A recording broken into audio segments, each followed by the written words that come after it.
Welcome to the EST Hangout. This is the EST Hangout, and today's guests are...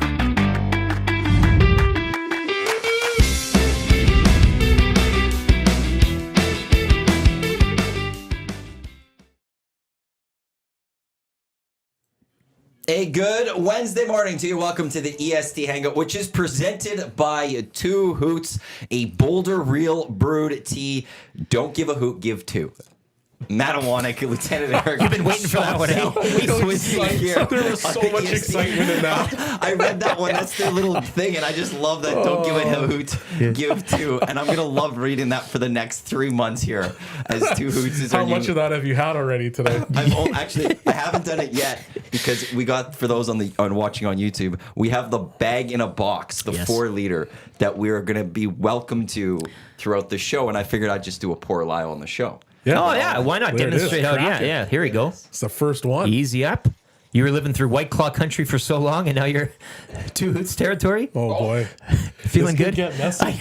When I was telling Bells beforehand, That bladder's going to be empty, but his will be full. with the White Claws, like, they were there, but you'd have the can. I'm not drinking a warm one. Yeah. So they were in the fridge or Yeah. whatever. But you'd have one, whatever. It'd be fine. With the fact that it's the bag one and we could just pour.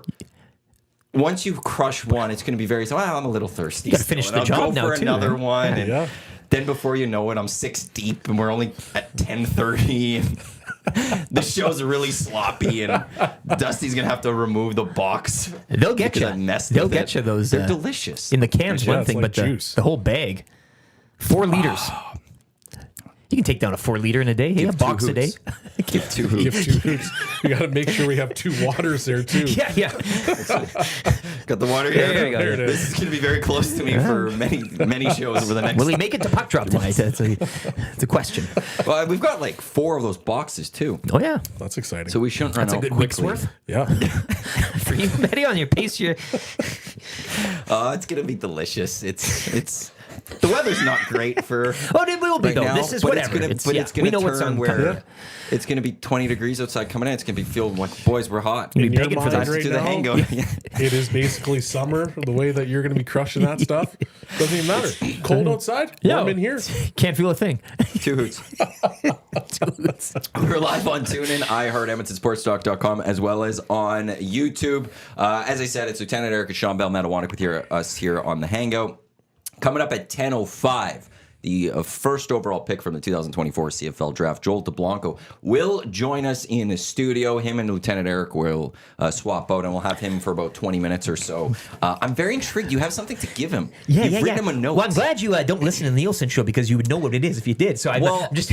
I don't listen to the whole show. I know. Hey, just. I had listen to get on that. my drive I know. in. No, but this is something that Dusty and I put. But I don't want to give too much. But it'll be a good introduction to him. He'll come into the Hangout. Of course, we had him on the Nielsen show a few weeks back. Great demeanor, great guy. We now get to see him physically, the specimen that he is. I want to get him and Belsey to do an arm wrestle. No. But Belsey doesn't man. want to do it. I'm ducking. Is there a reason? Have you Because I don't you work retired out and you're right out? now. I'm retired. Yeah. I don't work out. I only skate. Did you arm wrestle in the past? Or was this a thing? Give me like a month and a half to like get back into it. I want football versus Month and a hockey half. here. And hockey's bowing down. Month and a Start to half. do it. Month and a half. Okay. Were you in the circuit, like a bar circuit? Like, was that a thing you were? Everybody's a thing, you know. You're kind of good memory. I'm just You were going arm into wrestling. like the Iron Horse and just arm wrestling. Arm guys. wrestling, yeah, big arm. He You does. walk in a bit of slam. Let's go. Yeah, no, never did that. Man, but that's an extreme. I mean, you can Oh, yeah, month and a that's half. That's nothing. They train for years and I whatever. know. and- I just need a little bit of time to just try to get the body back into it. I feel like similar Trying to get sizes situated. probably got some strength to them. Similar age, right? No, I'm trying here, but I think thanks. this is Appreciate something it. he's put down the month and a half. I think maybe a summer event out in the parking lot. Set up a table. Belsey v. I deBlanco. still fully think I'd lose. This guy's a young Thundercat. That's He's just it, eh? strong. Yeah. Works out every day. Like, you're not. I got old man strength. You're far from old man. Older than him. Sure, but that doesn't make Anybody you old older man. than him makes him an old man. I don't How old know. is he? 26. Oh my god. You kidding me? You're trying to put me up against a 26-year-old horse? What are you? I'm 39. Yeah, that's. I'm over the You're hill. not even 40. I'm over the hill. You haven't hit the 40 He's yet. not a man The yet. hill has been like I'm on the top. Yeah. Right, It's okay, like so we haven't hit the- right when so- it hits a wave, it's like it's cresting. It's quite a I fall. have crested. And then straight up, this is your last chance before you hit 40 Ooh. to I'm do not, something. even, I'm not even worried about that right now. I'm not even worried about that right now.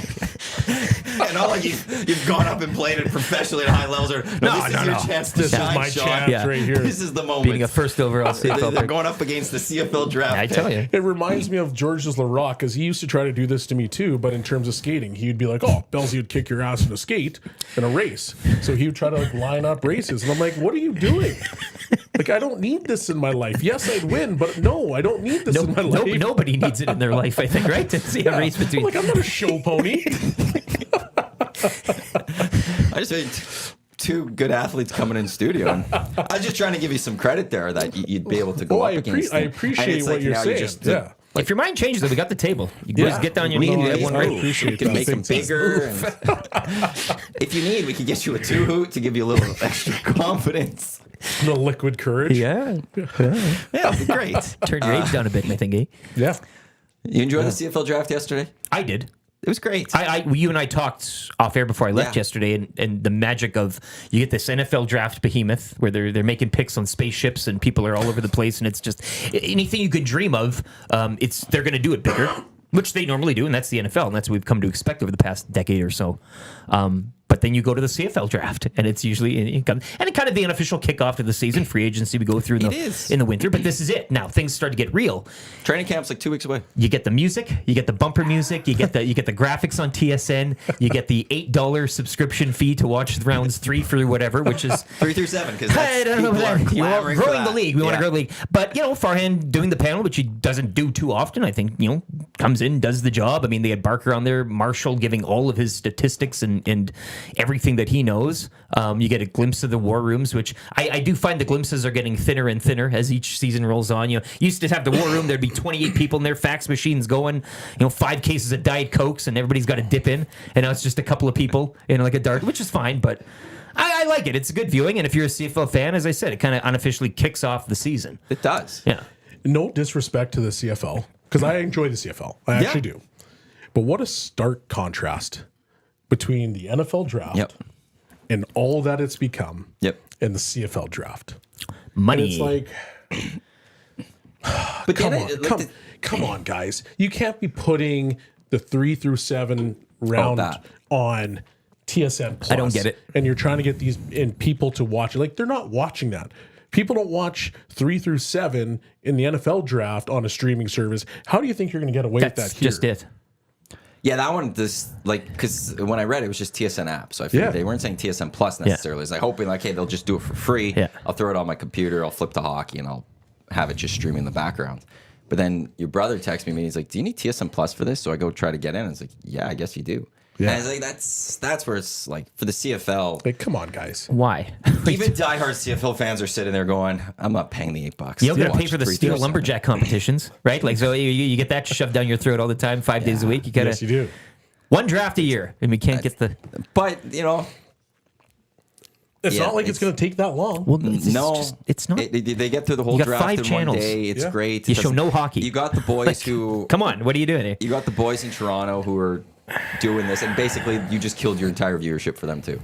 Well, They get however many Farhan's people trying to do a doing it. hockey beat too. Yeah, but And- they have and- all these people watching 1 through 2, and then all of a sudden, how many of those are actually legit going to pay? Like, I think many went, "I'm good. Like, Yeah, I'll just follow it 100%. on my phone," and But you the have- viewership just completely tanks. If you continue on and you just do the whole draft, like, you might be able to bring a few more people in, Yeah. right? Like, the guy that doesn't necessarily watch is tuning in for the steel stuff. Sure. Well, maybe, you know what? I'll just check this out for a little bit. Maybe you have that one new guy, but you don't even give yourself a chance. Yeah, You just tank yourself. For lack of a better term, there's a lot of filler on those 5 channels throughout Yeah. the 24-hour. 100%. And you're again, Especially you in couldn't this- just elongate a property that you cover and take pride in. I would think, or But they say they especially do. during the NHL playoffs, because they don't have the NHL. Right. Yeah. Like there is You'd some have basketball, something, yeah. but that's come on. Sportsnet's got everything else right now. Yeah. And it's already going to be a tough battle to go up against Sportsnet right now. Absolutely. They're going to get the majority of the eyeballs right now because people want to watch, especially last night. One You have longer Leafs, Canadian teams. You have Yeah, Jets, you have Canucks all playing last night. Yeah. That's where people's attentions are going. So Sure. it's on CBC/Sportsnet yesterday. So just make it easier for people to try to watch one of your products that you own all summer, which is the CFL. It's the same as actually going into the 2022 World Cup. Like, it wasn't TSN that jumped in to get the qualifying for Canada. It was Sportsnet, where it was to me like, you're carrying the World Cup. Don't you want to promote the fact that you got the World Cup? If you're coming up here? TSN, you're trying to get every single thing outside of hockey until That's what you I would have think. an opportunity to get hockey. But it's like, Why does it seem though so simple on the surface, and we're sitting here talking and don't rubbing know. our heads? Like it's just. You've already got the broadcast. Let's make it harder for people Yeah. to digest It the makes no content. sense. And it's not like we're saying like put more money to build something else. The broadcast was happening. And you Just weren't make it a little more accessible. Leafs and Bruins weren't going to puck drop in the middle of the draft. You had to be like, oh, we Yeah. got to kind of, and we're carrying Yeah. it, whatever. This was your night to do this. Just do it. And So- $8. Give me a break. It's no all sense. going to be fascinating watching. Just in the end, media as we go forward, because we've now seen the streaming of the NHL. Go to Amazon on Mondays. It sounds like NBC, by the way, it might try to knock off TNT for basketball in the States, you see which how big scares of- the hell out of me. did you see how big of a deal they're trying to prepare? Was it $1 billion? God. It was a lot. I didn't see the number, I think it was $1 billion. Have to be. which terrifies me because the best broadcast and best studio is the TNT. Yeah.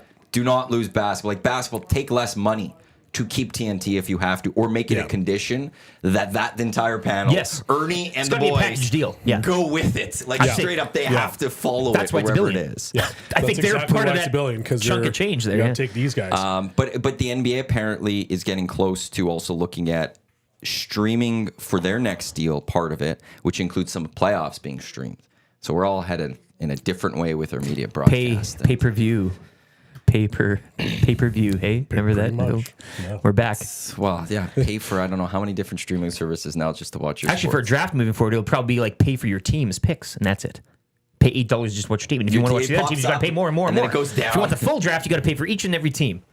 And you can check the boxes on which ones you want to watch. And And you you can pay pay accordingly. And if you Don't put buy that all of them, into you get a little existence. discount. Well, Don't put that out there, 'cause it might that actually has to be happen. the way it's going. There's all pay sorts- by period, pay by quarter. Could you Why not imagine, monetize though? it Oh all? my God. Like, if it you will had to be. do that? It will be. We may be long gone, but that's going to be a thing. It's got to There'll be someone that will come up with that in an When there's office, money to be and they'll made, Try it. yeah. You want to watch the Oilers tonight? Well, you could pay for 1, 2, 3, all of them. You could pay just for the third. a tie heading in the third. Maybe Oh, just- the rates go up a bit. It's going to be surge pricing Oh, at any absolutely given it will moment. be. God. Oh, boys.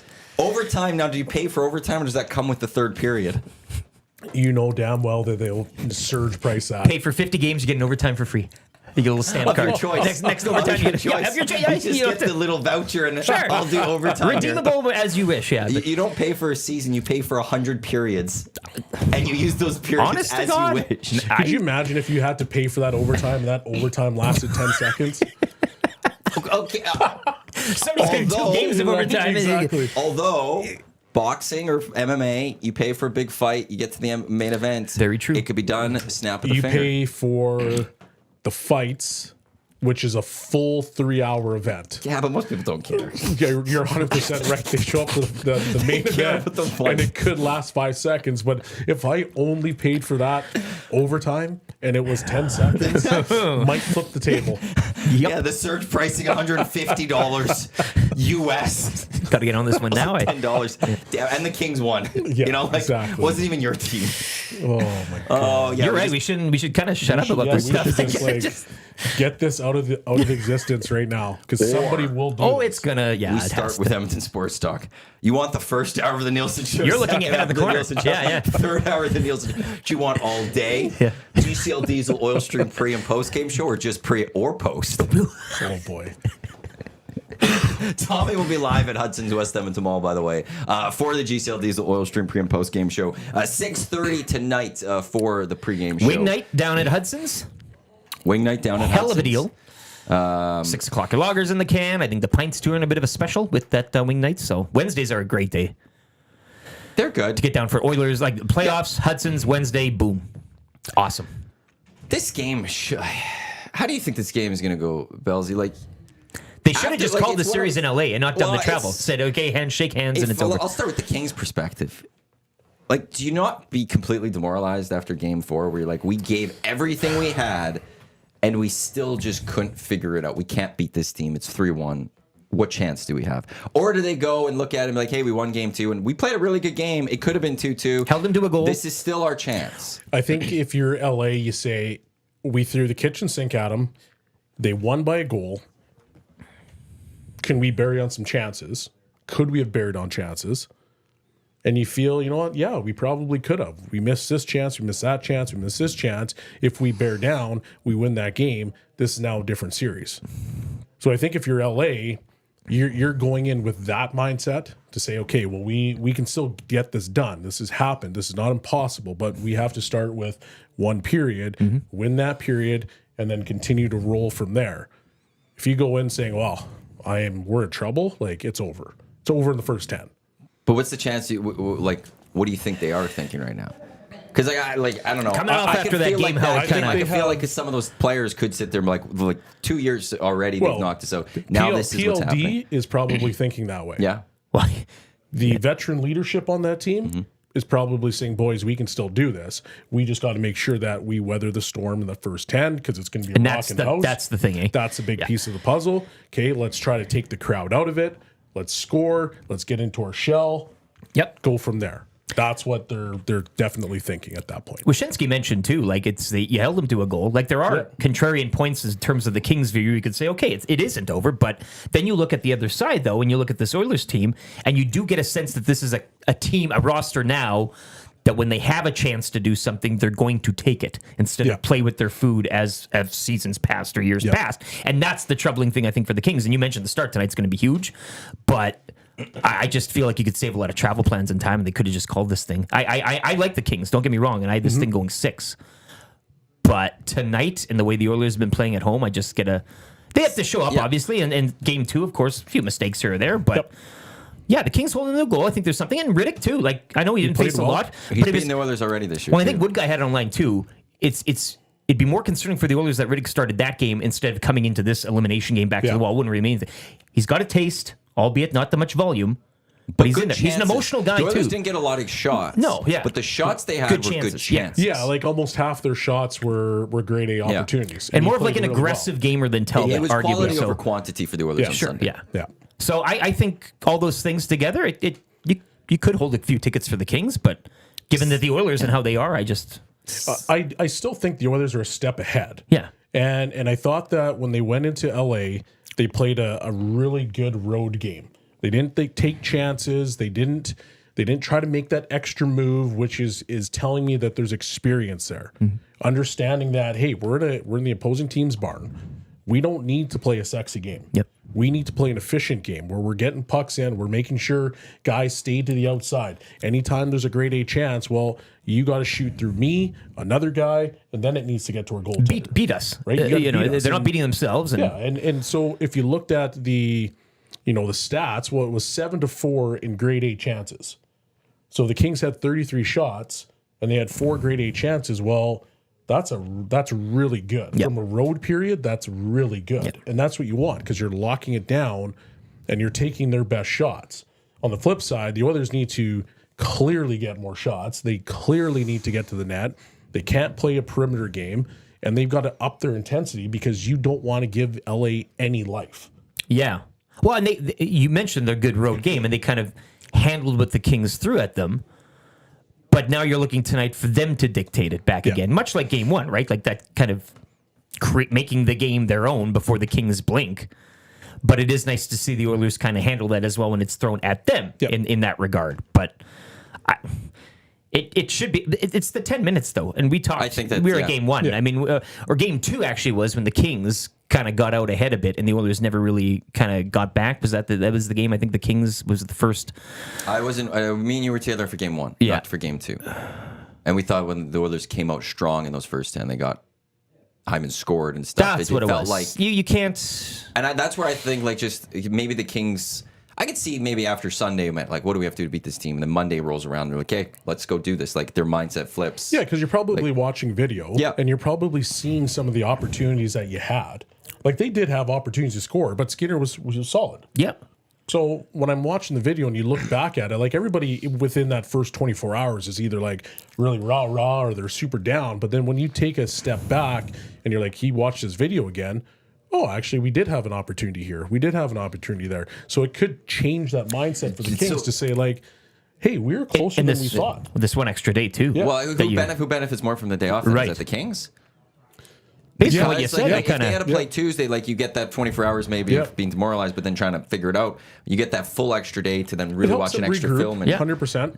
And if you're the Oilers, on the flip side, you're saying, okay, well, we're watching this video.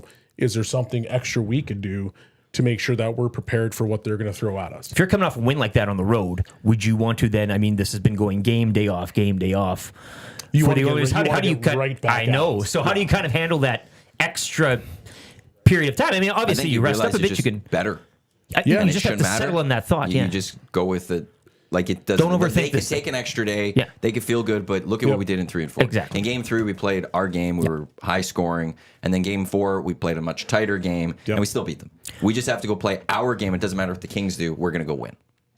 Yeah, you just want to be able to say, okay, here's a game that we have from a defensive end to be able to lock it down. We need to bring that in. Then we need to add what we always do as the Oilers is we need to bring a bit of that high octane offense. And if we can do that with what we're doing currently on the power play or the special teams, this game's done. Yeah. But you can't, you don't want to turn it into a track meet. Yeah. Because you don't like. Well, For the Oilers? The Oilers, you don't want to turn it into a Why track not? meet. Because that's when guys start to get loose. And when we've watched the Oilers over the course of the season, especially when they're losing, it was a track meet every single night. But the And Kings they were don't- giving up grade A scoring chances. You don't see the Kings as a track athlete, Well, though, I that was just type gonna of say, thing. like I feel like if yours do not want to goat that's them, that trap. goat them into that That's that thing trap. because then you could beat them. It's a trap. You I'm think? telling you. Because you want Bouchard thinking, hey, I got to be solid defensively. Okay. Not let's get up in the play every single time where we're going to give up 2-on-1s, 3-on-2s, odd man rushes, where it becomes a bit of a, hey, Leon's not necessarily going back this time. That subconscious muscle will kind of That's click in all of 100%. them. So when you turn into a track meet, that's where you start cheating for offense. You start cheating for chances. You want to play airtight hockey. yeah. The Kings, yes, they don't necessarily have the horses, but from a defensive standpoint, well, they've been one of the best teams on the defensive end throughout the entire season. Yes, I know where we're at right now in the playoffs, Sure. and I understand that. But at the same time, when it comes to pure defending versus defending, the Kings are pretty good at it. And they've proven that over the course of the last 5 years. And I think So you don't want to get into any track. blue line too, but the Oilers specifically, lack of chaos is much better They than. need to be clean. They Yeah. need to be. Let's focus on the defensive end. Let's not allow Skinner to get in a situation where he's got to make 10 Belle saves. Yeah. It's got to be. We got layers in front of you. We're going down a block shot. Skinner's going to see it. He's going to clean up that rebound. That's what you want if you're the Oilers. a snoozer. Yeah. Like that's Just a nice clean. get out game. there, do your business. Yeah. Yeah, and for the Oilers, for me, like talked about it yesterday with Doug McLean and Zach to come. I would just like the evolution of the Oilers to come out and notice that they have the foot on the neck of the Kings and press and come out with a strong 10 minutes. Yep. If they could get up 1-0, great. But if not, like even just having sustained pressure. Yep. Where maybe for the Kings they go, yeah, we're not beating this team. Yeah. And you just completely demoralize that bench. And then you'll get that goal in the first or second period or something, and then you could just roll through the game and you advance and you got the Canucks and Preds going to game 6 at least. Oh, let 'em go, And yeah. you got that little extra rest too, and you go, we don't have to fly to LA. Like I want them to be able to see that tonight. pedal We to do the not metal. want to fly to LA. Yeah, for that, games. exactly. 100%. Yeah, that's We're the big home. yeah. We can sleep in our own beds. We can watch the Canucks and the Preds take on Friday game all weekend, 6. you can watch we these can teams see beat what's each other up, yeah. happening, and then we can figure out whether we're home to Nashville or heading off to Vancouver. But let's just stay home. Even though it's miserable outside, it's going to Couldn't get agree nice more. right away, and Yeah, we don't want to I- go to that. yeah. Like we'll get nice weather too. So that's what I really want to see is that evolution. Because this team, just too often in the past, they don't make it easy. Like they just Well, always no. do something that comes up, and you're like, You want this thing put away mid-second where people are doing the wave and you're kind of like, it's No wave. Oh, Ban the I'm wave. saying I it's thought you were going to be upset about Ban them the putting wave. this away. But My no. example is it's so out of sight by that time. What We're about midway if through it's the like- game, and we're all like going to bed at crap, 9. It's 4-0. I don't want to see the wave because every single time the wave happens, something bad happens. I'm telling you. So I don't want to see the wave. We talked about starts, though. If it's 0-0 coming out of the first period, and of Yeah. course, run of play would dictate certain situations, but who does that benefit more too? Where the Kings, if the Kings are going to a second period and still scoreless, I think both teams are comfortable. yeah. Right? Like the Oilers got to feel good after Game 4 because Yeah. with that. Sure, Like, yeah, we yeah, can yeah. go win this. You've shut them out. We just did this. Yeah. The Oilers have evolved. Like they're comfortable in tight games. Yeah. Like they don't feel like they need to press anymore. They're you know what? We'll score on the power play or somebody will contribute. We're good locking this thing down. That's something that you've seen since Malblock's come in. You didn't see that before. Nope. But now, for whatever odd reason, it's Kate. We're really comfortable in these games. Doesn't matter. Doesn't matter what you throw at us. We'll figure out a way to win. And I guess it's just, and you can't choose your opponents, you play who's in front of you, but it's the Yes. Kings of all teams, right? And now we're looking around, you're going, huh. And we don't want to get too far ahead of ourselves, but they've demonstrated that there's a variety of ways they can win now, Yes. that's one of which being included. But these are the LA Kings, and they're just not can't even the win LA Kings of overtime. the past. Well, I guess so. That's the one hurdle they failed to, yeah. They just can't figure that one out. Well, maybe tonight. that much. No overtime tonight. Pay $60, overtime 3. We got a bunch of no waves coming in the nasty chat too. Thank Coach C, you. no wave. Tyler Young, no wave. Well, Rip City Steph just says waves emojis. Is he in favor of the waves emojis? Who also, by the way, says not to be dramatic. If we lose the TNT crew, I'll die. Oh, he's all in NBA 100%. playoffs. I love Steph. 100%. Yeah. That TNT crew is unbelievable. They're the best. Like Yeah. it's just More entertaining than some games on odd nights. I mean, that's not even a hot take, I No. would say. Yeah. Watching them is can't miss that, TV. You want to watch the halftime. Yeah, Because you absolutely. don't know what's going to happen. And not just at the desk, they're running around doing stuff. Kenny's going to run. Who's Who's gonna going to fall? chase Kenny Yeah. Smith? And then Shaq's going in the Christmas tree. Or Charles says something Unscripted, that is so dumb that you're just like, what's going His on? guarantees, and then I think the other day the pucks dropped because Bissonnette actually like rigged it with like rubber pucks, so he guaranteed he hit his button, pucks dropped on his head. Just Yeah, the amazing. lights went out too, Yeah. the power or whatever. Yeah, all of it's so good. Shaq's so wonderful too, and it's no one's like, and everyone wants to like replicate it and be like, we're gonna get a crew like that. You're just never going to. TNT's the closest thing you have because They've they're done well. they're allowing Bissonnette to be Bissonnette. Yep. So they're doing well, and they're starting to actually intertwine both Everyone crews, which is awesome. I mean, why You not? need that for the NHL. Why not? No, it's that's maybe this goes to even the CFL discussion. You're that we're reading my having. mind here, yeah. The TNT, like the NBA on TNT, doesn't need any help. No. They're pretty good when it comes to ratings and stuff, but they've spent money on the NHL properties. So how do you drum up some interest in the NHL properties? You bring these cross promotion in the cross business. promotion, these big stars. You bring them to the NHL, or you get that going. You get so a that- little bit of life, a little bit of personality. Absolutely. Everybody loves Kevin Biesca. Why? Yes. Because he shows a little bit of personality. And not people He from the knows what hockey he's stratosphere talking- either. Exactly. So these other people come. Who's this? Oh, But it's this is interesting. where like maybe you need someone like, I don't know, TSN, maybe you need it, even though he hates the league, you need a Jeff O'Neill to show up on a CFL broadcast or something. Well, to good. make it a little more fun, to cross promote. Because now TSN does have hockey, they're not national, but maybe you cross promote some of the hockey guys to draw some attention. To I'd the hate CFL or watch him something. hating the league. Yeah. I'd pay whatever they wanted me to pay for a subscription fee to watch Come Jeff on O'Neill. and make his jokes about the Canadian Football League on a Canadian Football League broadcast, and Milt Stiegel just sitting there chuckling along. We're Canadians, we're this laughing at guy each other. over Yeah, here, yeah, you know? Like, but have that cross promotion to be like, oh, look at what fun they're having. And you stuff. tell me O'Neill and Stiegel couldn't have some sort of a playoff each other? That's writes itself something right there, yeah? There's so many days when I watch Sportsnet hockey broadcast, and it's like, we're still doing this. Oh, yeah. It's been so long. You know what's like, funny about that though is that like Wait for for the somebody to past, light up a 4 cigarette on years the- at the end of the season, we always get the stories of major changes coming. Like, you're going to do things differently And they next never year, do. and then it's the exact same thing. Yeah. You're like, cool. Like I think the only thing they changed is now it's a circular desk. Yeah,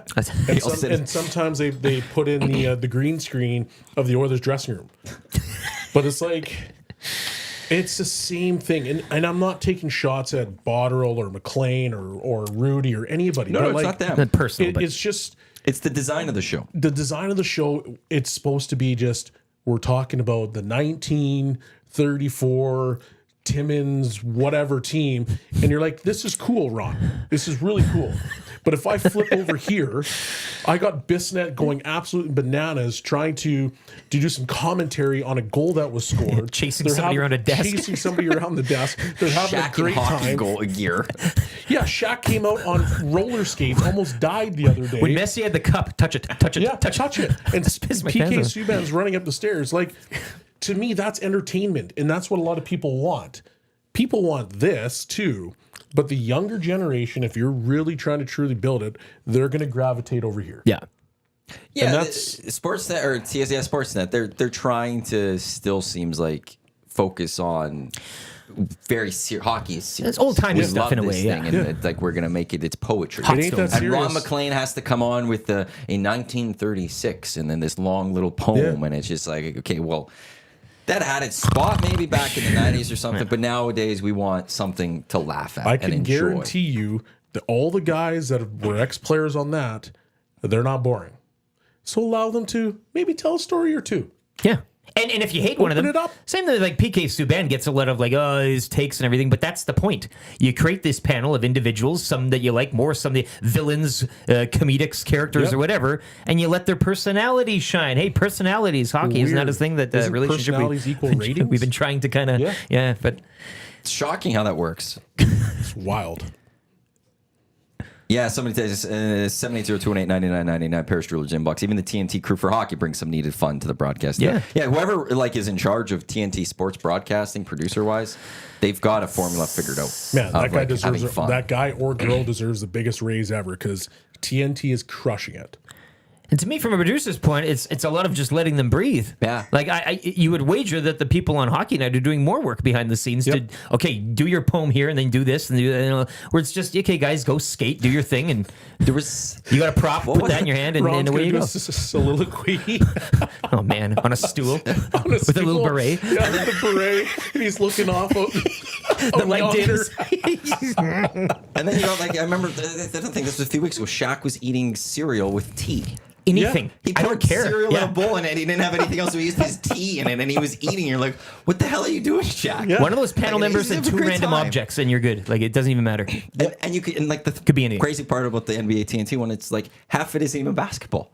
No, They're talking about just something so random Or that hockey. you're having a great time, or just and then they get to the basketball, and you have the great insight, and then they end back to the joke, and it's just like, yeah, this is a lot of fun. It's like the Nielsen show.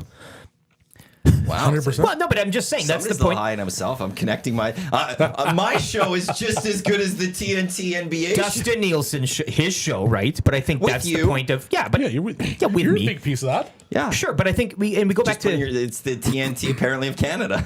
Cabby Richards doing his thing back in the day with Kobe it and was all the that big- stuff. it I was mean, big. but that was something that, oh my God, he's talking to Kobe, and he's kind of, they have this relationship where it's not like, hello, sir, how many Yeah, points are you getting they're tonight or jabbing whatever. at It's each just other. a bit of a natural. Yep. And even if he doesn't like that was the fun part. Oh, he's going to get, Except he broke you down. If you didn't like him, he broke you down probably, and you just loved. Because how could you not like Cabby? that's what I'm Yeah, saying. But it was just exactly, kind of right? ahead of its time. Where now we're in that stratosphere was it now. my man D, who we always had and stuff. And, Pointing up like and there'd be just a 1,000 rows up. random guy or something. That was the best bit, That yeah. was the score in its height. Hey, The score was good. It was amazing. Yeah, it was. but ahead of the time, they were It just was. people were doing stuff, and you had correspondence every which place in this country. You had that- Tim and Sid, who were then having their fun, where they'd have Cabby. Yeah, yeah. Then you'd have the serious hockey show with Steve Cooley. Gabe Morency had his little thing going and on his there. whole betting Yeah. before betting was as big as Yeah, it is yeah. now. The They had my score boy was James Cebulski on there. Yeah, He was doing his thing. Best highlight pack too in the biz at that time. Great You'd go home reads. after a night out or something. You wanted to know what's going on. Tony the Ambrosi reads. just reading it in that voice. And like, Sheeler, this is perfect. who's on TSN, Yeah. did a little bit of that. Man, Then they had the soccer show on the weekends with James Sherman, and Yeah. they really nailed it. and all of score his was replays. unreal. Yeah, he would run of what's his face, the goalie there for Canada. He'd always show clips of him. Craig Forrest. Craig Forrest. Another match where Craig Forrest is lit up and just take direct shots at a competitor, and they just, I love it. Ahead of the time. Another friends. Another Doing friends. a podcast together. James Sherman and Craig Forrest. This is the EST Angle presented by two Hoots. Matt Iwanyk, Shawn Belle, Lieutenant Eric with you here. Coming up in about 20 minutes' time, the first overall pick for the Edmonton Elks. So Joel DeBlanco is going to join us here in the Hangout. I'm so intrigued by this. Yeah, it's I have a gonna be feeling, I have a wonder, I think it might be connected to CFL Fantasy. Oh. Is it? Oh. Okay, I'm going to go no maybe. Yeah, go Mad Dogs. That's what it says in there. I heard you mention my team name though yesterday, gunning for its first championship, and I appreciate that. Yes, Well, thank you very much. you're going for your first. I am, McCord's yeah. going for his second. Yeah. I'm looking to get back to having tied most titles ever. Yeah. And Luke's going for the two-peat. Yeah, So it's, Can't wait.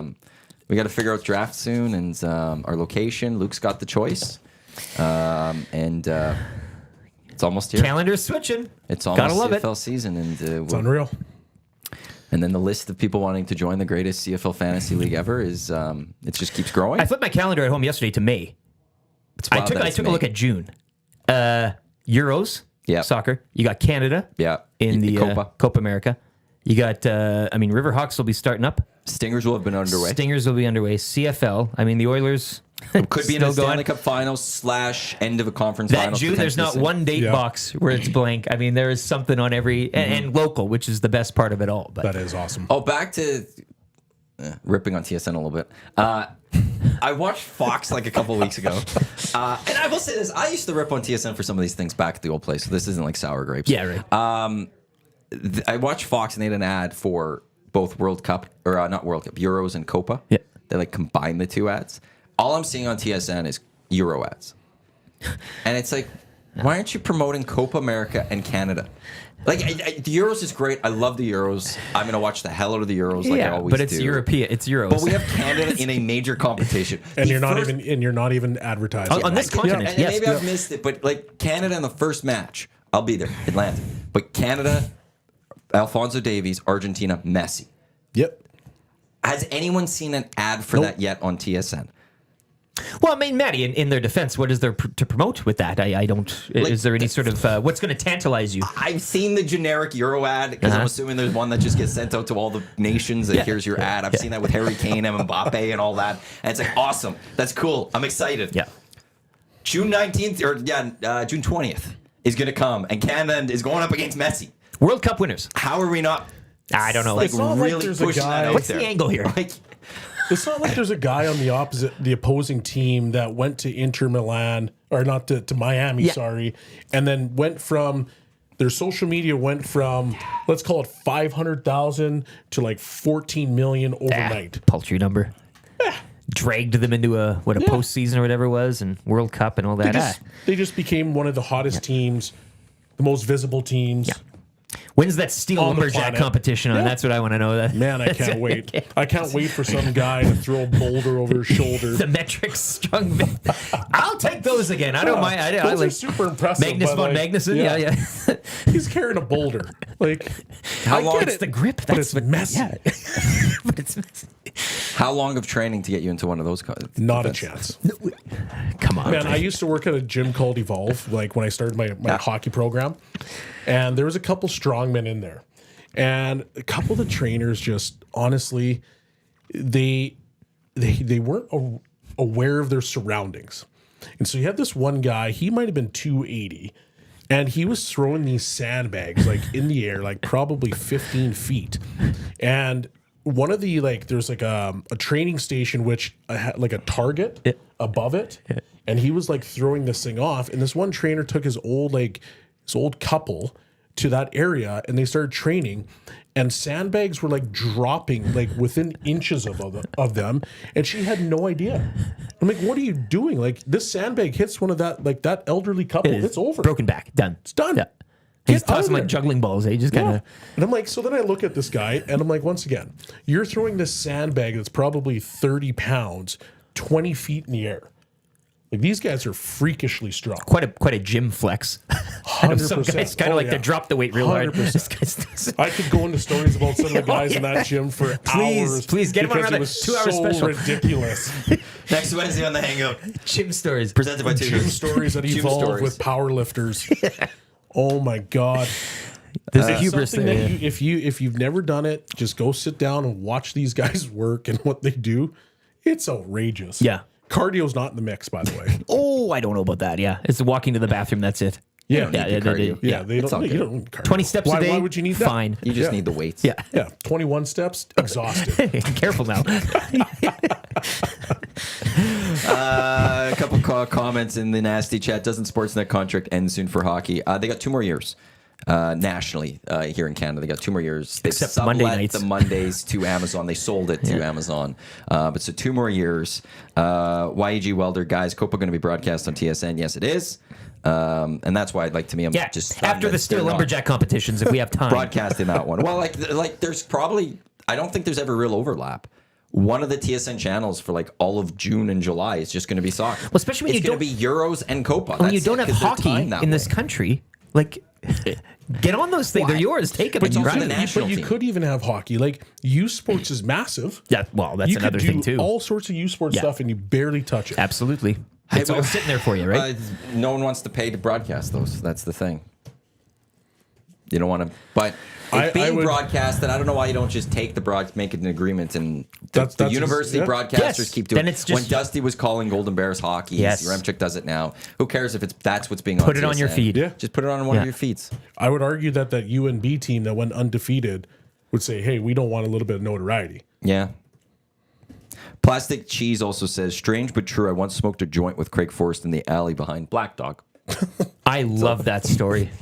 You're not making that up with the details that Black Dog of all the okay. I don't know. I can see that with Craig Forrest. He's a pretty chill guy, laid back. I mean, yeah, he's very foul mouthed on his podcast. oh really? Is that right? Yeah, they like to. They're one of those podcasts that just because you could swear, we're They gonna do it. swear. Yeah. We're gonna really swear, and it comes out Unbuttoned. So, there's like 6 people on that podcast or something. 6? Oh, it's a lot. It's wild.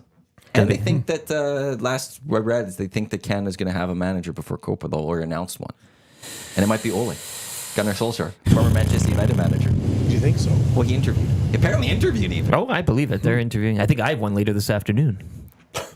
Give me Ole. I don't think I'll show up, but There's a few like names are starting to come out for this job. Yeah. Some decent ones. and lots of ones have denied and said I Yes. don't want anything to do with this. But my favorite one though is so there's a manager Carlo Ancelotti who's in charge of Real Madrid right now. They're in the You are Champions. trying, to you're trying. So they just won drew Bayern Munich yesterday in Champions League. He's only got a couple more years left for Real Madrid. He married a girl from Vancouver, and a couple of years ago, like he joked about it was a joke. I'm not taking it as a joke. He talked about how maybe one day nationally, maybe he'd want to manage Canada. He threw out Canada. He's an Italian, but he threw out Canada. And now, like, me and a few other Canadians are all like, could we get Ancelotti? Could we get Ancelotti? This guy has more Champions League titles than anyone in the history of the game. could get another one this year. And if he Could get does, another then, one. you know, you I think he has 4. The next closest is 3. If he gets, he's 5. Like, he's an unreal manager, just straight up. but not much more to do at the club level. And there's also, like, there is a legit connection to Canada, like, straight up. So there is something there. But he's tied in until 2026. Yeah. But now there's this story that came out of England, partly, where there's one of his longtime assistant, Paul Clements, is rumored to be interested, or like Canada has interest in him for the job as a long play to get Ancelotti. He's got the strings and the push pins here. He's doing the full. yeah. Paul Clements is He's going just to come the puppet in. master yeah. He's right going now. to run this country for a couple of years, and then right before the World Cup, Ancelotti's going to be like, "I've got Canada." And this Well- guy has fed him all the info he needs, and we've got this amazing manager. Another bullet in your chamber. Ancelotti did take that Everton job as well. He's not like he will He take has- some weird side Yes. trips, and so So, that's not off the I'm table. still But holding out hope if for you're that him right now, Canada looks really appealing. Like you got some legitimate talent coming in here, and they're all It's a starting nice to come. they're time. not It's a going nice to- time. Yeah. And they're Like, screaming out for a guy like him to kind Yeah. of. To Herdman tie got them it all together. The momentum can wait, and now Yes. you bring in a guy like that to kind of round Because you it got a out. lot of guys that are dual citizenships, right? Like Canada and Yep. Argentina, or Canada and Jamaica, or whatever that looks like. And they're not choosing those other countries anymore. They're like, well, Well, you Canada go where might you. actually be the path right now. But the pull of an Ancelotti to bring you that would 100%. get you over That the would line. get you Yeah. right over the top. On a surface level, yes. Like when whoever takes over Canada at the Olympics, you're just coaching a team. When you take over a national program of soccer, you though are in charge of a lot of other things. And that's the issue. If Ancelotti comes in, he's also got to pay attention to what's going on in the development of Canada soccer and a lot of different other things. Or the lack thereof. Yeah. And that's the issue then. Seeing is that at there's Kenora lot Field of with this- a little Canada cap it's on one it. of those kind of where you look at it. That's Boy. where the toughest part Canada is because like they've had people turn them down already. Yeah. It is an attractive job, I would say, straight up, if it's just the team. Yeah. Because you're already going to the World Cup. That's You get caviar. Copa but America, yeah. you're at the World Cup. Yep. Great team. But there's extra. The pay's The not 9 there. to 5. The 9 to 5 is the tough part. But until Ancelotti Even if he He's says no, somewhere you'll else. take it as a joke. Well, no, it's He's just, you know. Oh, yeah. He's just joking. He's just lying. joking. I He's don't know. lying. Maybe he's not. April Fool's is early. I'm gonna until the 2026 World Cup comes, Yeah. and he's not managing Canada. I will still believe it. He'll come back from the grave to manage you. You'd be, well, you know, It's hey. it's just one of those things where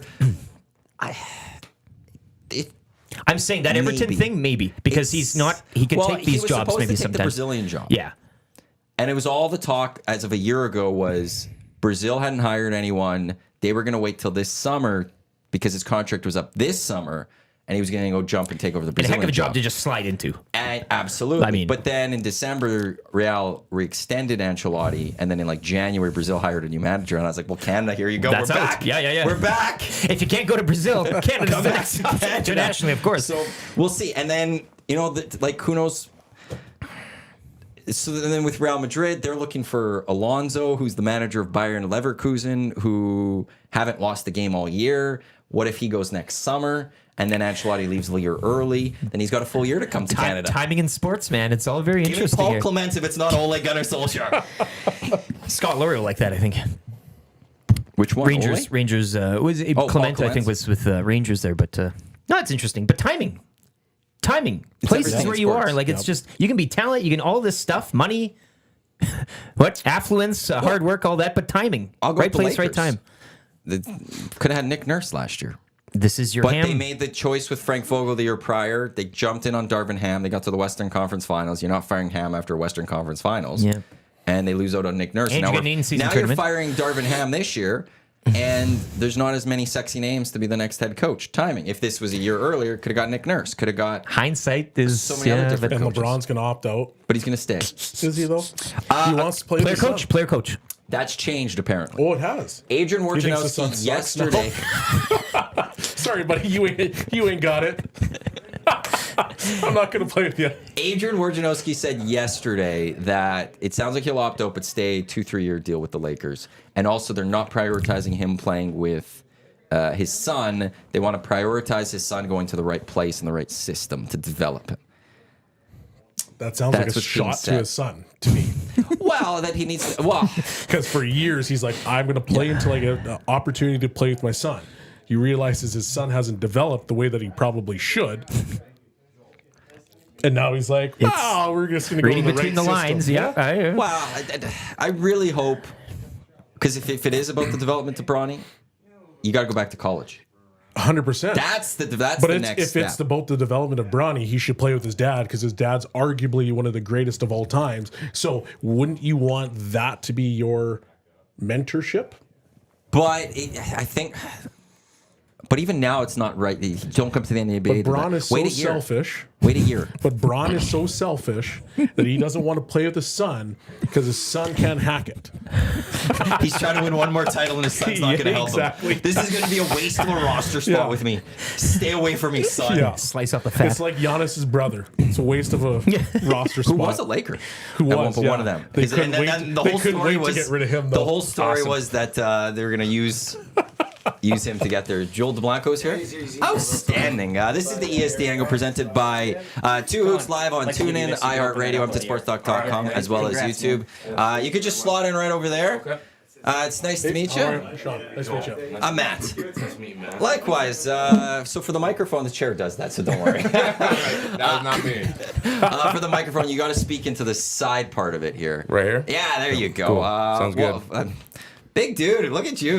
Do you think I could I'm win a in football this? player. Are you kidding me? So this guy, he used to play in the NHL, and I Okay. was saying I wanted to do He's an been trying arm to set wrestle me up between the with two an of arm you. wrestle. I'm like, you want to set me up against a Dude, guy look that's at your arm 26? compared to mine. Like, you're an animal. Get out of here. Okay, I don't know. I'm I actually don't not know. gonna lie. You look a little small to me right now. Right? 'cause I Like, look at it. exactly. That's my point. I don't believe that at all. And you're trying to set me up with this? I didn't realize. that. I was trying to give you a little too much credit before. Yeah, I know. I don't know. I appreciate know. the gas. You're a pretty Yeah. big dude, though. What you weighing, man? 260. Yeah, you got me dwarfed. So you know, I don't know. You know, weight moves weight. So Fair. Also, nice kicks. Yeah. Like thank you those. very much. Joel DeBlanco, he is the first overall pick of the 2024 CFL Draft of your Edmonton Elks yesterday. Yeah, a couple clicks, couple clicks. Nice. Clicks. Wearing the gear, which looks great. You Thank look you. great in the green and gold. Congratulations. Welcome to Edmonton. What was it like yesterday? not just being named the first overall pick, but being able to do it with all your family and friends down at Commonwealth. That was so special. It really felt like just a perfect scenario of all my friends and family that were able to come to be there, and especially just being able to talk with my Edmonton family up here, even some family members that they walked in and I didn't even know them, but they had the deBlanco last name, so they're family, you know what I mean? And then by the end of it, we're all hugging and laughing together. And so, yeah, I'm really looking forward to being up here and being able to reconnect with them and everything like that. So it was really special. It felt like, a completely God thing, how it all worked out, even just like the circumstance to come here, but also how it all played out. It was perfect. It was really a blessing.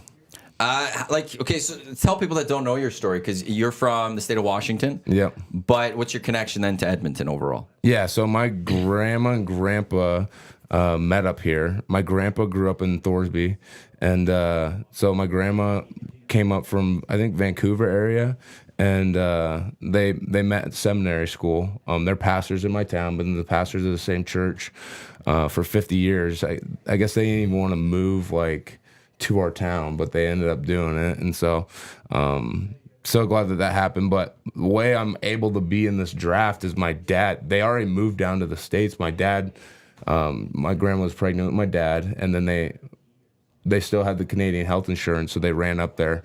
And yeah, and so they ran up there and had him, was there for about a week, and then brought him back down. And so got a little bit of flack for that in terms of the fake Canadian, but I have a lot of roots here, and we even came here on some ski trips and stuff like that. So we would go to Big White and Sun Peaks and Whistler, and so it was always a really exciting time coming up to Canada. Love seeing the maple leaf everywhere, and so I love how in every logo, especially a worldwide logo, like a McDonald's, they just slap a maple leaf on. 100%. Oh, I love it. I love it. It's the only way to do it, and I think it's funny if Americans were to do that. They'd get some hate for it. 100% they but would. it's everywhere. Look in at these Canada. guys again, right? Yeah, try to just trumpet it. USA, USA. Right. That's probably the only time we're actually patriotic with Exactly. anything. Exactly. Just on the McDonald's logo. So you're from Vancouver, Washington. No, I'm from Aberdeen, Washington. You're from Aberdeen? Okay, sweet. Yes, sir. Yeah. So I Yeah. played in Tri-City. Okay, very for cool. Yeah. 4 years, so very familiar with that area. Nice. Yeah, actually, connection. It's beautiful over there. It's really beautiful. Yeah. Mike Riley actually was married to a girl from Tri-City. Okay. So we met each other at one of the Elks, one of their banquets. So we kind of shared that story. So pretty cool. So obviously, That's really cool. Another Washington State guy. There you go. Sweet. Washington State produces a lot of CFL talent. Absolutely. It's Yeah. a great Yep. well, this produce a lot of talent. It's a Yeah. great state for football. No doubt. And it's gotten so much better, especially with the gym that I train at down there. Honestly, they really changed a lot of the perception of Washington football. And so FSP, shout out to them. They're awesome. And they just changed the game when it comes to Washington sports, because a lot of teams, especially college teams in the States, wouldn't even recruit Washington. You're like, we're flying over so many good players in good states to get to Washington. Why would we do that? But now it seems like it's a necessary stop for a lot of these teams. Okay, because I don't even know what it is. Our guy who's you switched chair was Lieutenant Eric. Gave you a piece of paper. Yeah. You mind taking a look away? I don't know what this is even. Yeah, this is eating away at you, hey? deBlanco, no matter what. That's awesome. I like think that. in terms of the first round pick, like that. yeah, that's awesome. So thank you. Shout outs to him for that. That was really cool. So how much did you follow the CFL? Is it something new that you've kind of been paying attention to? Have you watched it for a long time? I don't know how much I've watched it, but I did go to a couple games when Curtis deBlanco, my cousin, was in the CFL. I think I was around 12 when I went and met him. I was about as tall as him at that time, and And I'm still trying to get to the all right, and so no, I've known about it and heard about it a lot, and my grandpa would always talk about it and how big of an Elks fan he was, and so obviously Eskimos back then. So it's been on my radar for a long time, and we knew that was a possibility. I joked around earlier, it was kind of like a little bit of an ace up my sleeve. You know, not really many people knew that I was Canadian or had that background, and even my agent when I told them. And so I think it just played out perfectly and completely in God's timing, and God's timing is the best timing. Yeah, well, and I think that just sends shockwaves across, like to see if like all of a sudden, 100%. oh, this guy's available. Yeah. The whole draft board Everybody's just, changing at that damn point. it. Okay, we got an Elks, the Elks and G. Roy and Chris Yeah, Jones. Are exactly. Awesome. Yeah. Yeah. Perfect. Linebacker. Where do you like to play? Where can you play? I really think I can play like any of the linebacker positions. You know, I think from college, I was definitely more of a Mike, but when I was with the Philadelphia Stars, I played Will the whole time, and that's what they brought me in mid-season, and they're like, "Hey, we need a spark and need a guy who's going to be a role player at Will." And I got there, and I was fighting for a starting job, and ruffled some feathers over there, but you know, it's just competitive. You know what I mean? Everyone's trying to you know, win a job and get as much film as they can. And so, yeah, I'm really comfortable with any position. And I feel like ever since college, I've been recreating myself to be a player that can play more in space. You know, I went from running a 4.74 hand time 40, which is like pretty mediocre, to you know, on the combine I ran a 4.59 laser. And so the difference between laser and hand time is like huge. Like if I would have ran a 4.74 hand time, that would have been like a 4.94 like laser. It takes away that much, especially like off the hand movement. You know, it takes a while to train for that, and so that was a huge blessing, and just thanking God that, you know, like I said, his timing is the best timing. You know, how it all laid out, how many opportunities, and how often does it happen to where a guy 2 years later after the draft goes and, you know, lowers his time by that much. And That's so ridiculous. Well, in a great way. Just for viewers, like to understand what a 4.5 with a guy your size, like that's flying. Like most people your size shouldn't move that fast. It is what it is. Well, So if you're watching or listening to the show, the man next to me is a freak. So, well, that I would assume would really help, especially like, what do you think is going to be the biggest adjustment you might have to make to the bigger field of the CFL? I don't know. I keep saying the waggle and stuff like that. I really think like, I don't know. I wouldn't be surprised if it was like the 1 yard off the line of scrimmage for the defensive line. I think that just changes a lot in the run game, and I'll be interested to see how it plays out. And see even how like hitting gaps and everything. Yeah, I'm just interested to see how. Well, I think the fact that you've improved your speed is going to help you immensely. Oh yeah, right. Like if you're still that 4.7, okay, sure, because of that extra 1 yard, all of a sudden trying to chase that running back down, you might get him. But now it's like you're going to cover that field very, very easily. No doubt. Well, It'll it's become not even smaller in almost in a sense. Yeah. Well, it's not even the 1 yard off the ball that, you know, I have to be a yard back or whatever. That doesn't really affect me. It affects how the blocks play out. Okay. And so guys can get reached easier and vice versa. So obviously it's a little more of an advantage in the pass rush for guys to have a little bit more space to work a move. But I'll be interested to see how it works in the run. You know, maybe the holes are just that much bigger. And so, you know, bigger collisions. That's what I've heard. Just more space, bigger collisions. And so I'm excited to see him play and fly around and have fun.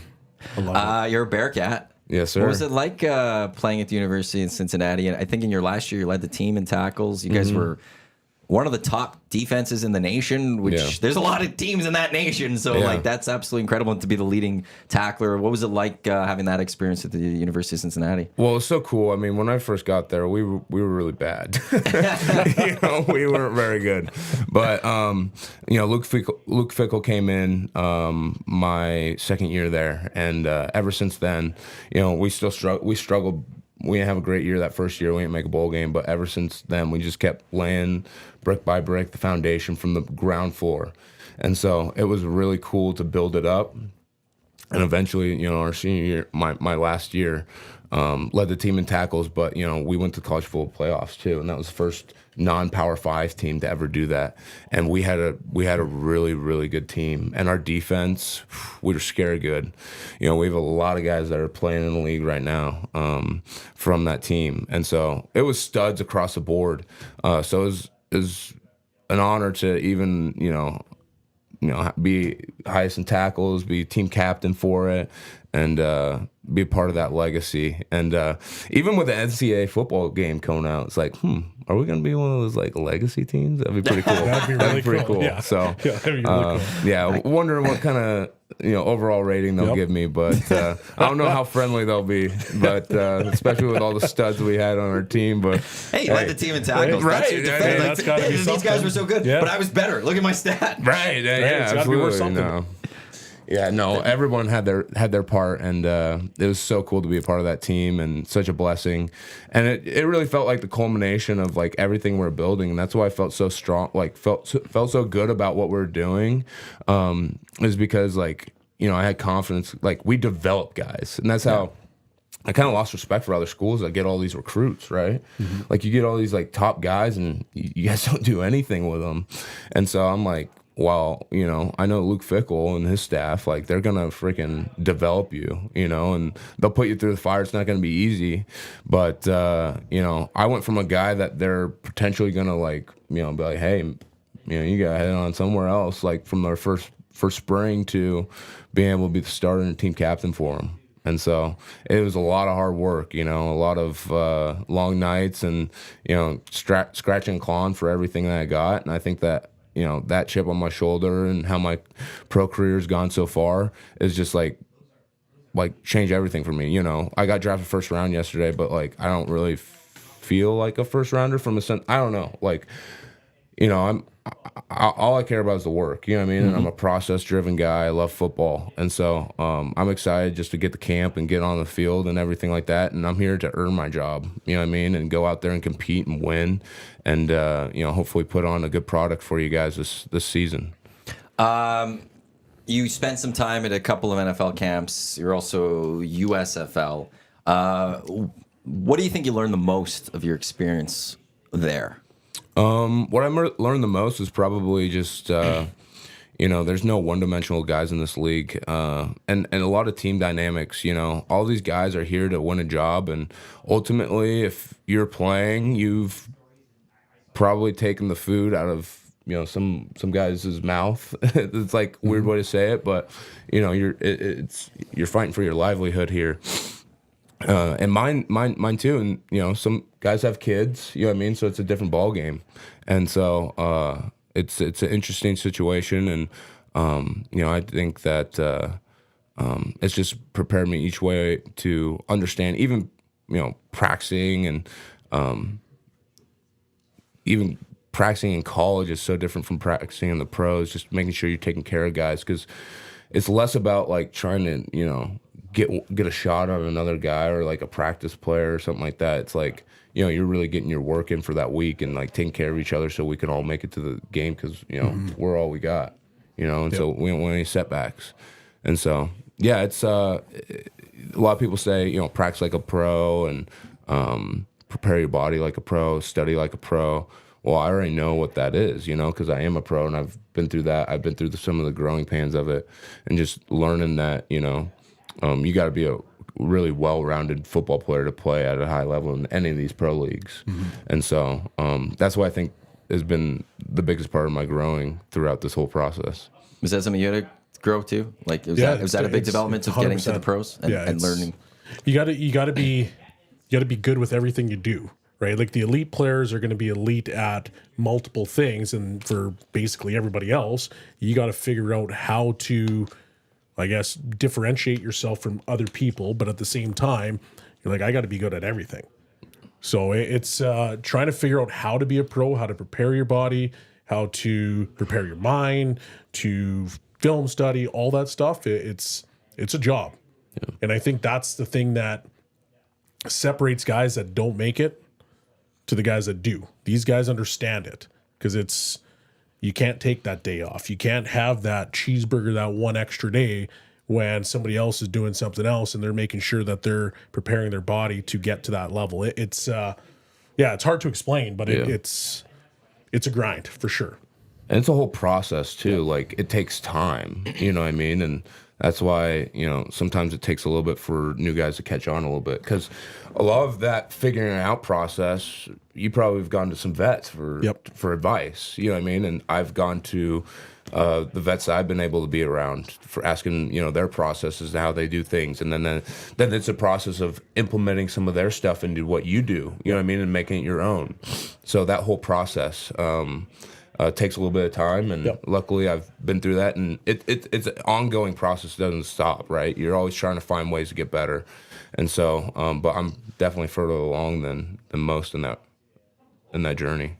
Do you have any linebackers or players that you've always looked up to or try to emulate in a way? Yeah, so I've been super fortunate. The gym that I train at, FSP, Bobby Wagner trains there. Oh, no way. Yeah, Nice. so literally, he congratulated me last night. We were texting back and forth, but we trained together Monday morning before I caught my flight up here. And he's awesome. Talk about a guy that first ballot Hall of Famer. You know what I mean? One of the best to ever play the position. Part of one of the just most exciting defenses to watch. No doubt. Legion And of Boom was so amazing. Oh, yeah. And for me, being a kid that grew up in Aberdeen, Washington, those guys were the guys. Yeah. And, a lot of them train, even Cam Chancellor. I've met Richard Sherman, and nice. a lot of those guys come to the gym that I train at. They're very tied in. And so it was so cool to meet them, and even KJ Wright. So that's been a huge blessing. And even being able to train with Bobby, my trainer says, hey, you want to spar with Bobby? I'm like his sparring partner. I'm like, absolutely, I'll be your sparring partner. You know what I mean? Awesome. I just try to soak up everything I can from him. I watch him and see how he goes about his work. I ask him why he does certain things, and so that's somebody that's even how he watches film. We've sat down and he wrote everything down, his whole process throughout the week. And so I go back and look at that, and then, it's similar to mine, but he's one of the best. So adding, to what I do, and Just whatever that little extra he does. Absolutely. To add that is just a huge and bonus. so asking about him, guys at that high level, they have the benefit of, their entire lives are structured around football, and even during the season, he's not really talking to anybody. It's all football. You know what I mean? And so, it's really cool. He's such a down to earth guy too, and so it's been really amazing to connect with him. And a special thing, even seeing those guys come up, I'm starstruck. You know what I'm saying? And so, but being able to call them one of my friends, so that's a really cool thing. Yeah. So were you a Seahawks fan growing up then? Absolutely. Yeah. I think that whole area is. Well, you have to be. Yeah. I guess you'd have to be. Well, the whole so region. Would have you been a Huskies fan then growing up before you became a Bearcat, or? I was a little bit of a Huskies fan growing up, really, because my uncles really pushed the Huskies onto me a little bit. But as the recruiting process starts, you stop being a fan as much. I would say for me personally. Yep. And it was just I was getting recruited very early on. I think I got my first offer in 8th grade. No way. Oh, really? Yeah. WSU, Colin? No, it was Montana. Montana? Yeah. Oh, that's a good school too. Yeah, for sure. Lower level, but that's a good program too. Yeah, no doubt. So that was really cool. And then I got, an SEC offer, I think, my freshman year. And so, I had a lot early on, attention in that sense. So I kind of stopped, you kind of become more, neutral, what I mean, in your thinking of schools and stuff like that. And it kind of seemed like I was going to fit better in, the SEC. But then, I ended up going to Cincinnati, and that was a huge blessing. That's a whole story in itself. I didn't even sign on signing day. I signed mid-April. Oh, really? Oh. Yeah. Oh. And so I didn't even sign a national letter of intent, which is what you sign on signing day. Yep. I don't even know what I signed. I signed something, but I don't know what it was called, but it was past the date for that. So, we're praying for God to open doors on signing day, and he keeps closing them left and right, and then fast forward some time, and he opens the exact one he wants me to go through. Yeah. And so that's kind of been the story of my life. You know what I mean? All these different leagues happening. I was part of the USFL. My team got cut. Praying for God to open an opportunity in the UFL, and then didn't work out. And now God opened this door in the CFL, and it's just every step of the way. The combine, right? How it all came to be. And then, yesterday and everything like that, and having family here and being picked to Edmonton and them having #1 pick. it was just such a blessing. It was really cool. Training camp's going to get going soon here, and then your first season will get going right then. But what do you like doing in the downtime? Like, do you like watching other sports? Are you a gamer? Like, what do you? Big gamer. Yeah? Big gamer here. Yeah, that's my number one. I also got really big into hunting. I hunted like growing up. You're in the good city for that one. Then. Yeah. So I was talking to one of my cousins that came up, and yeah, he's got a ranch down a little bit. So I guess he's in the rodeo and stuff like that too, or was.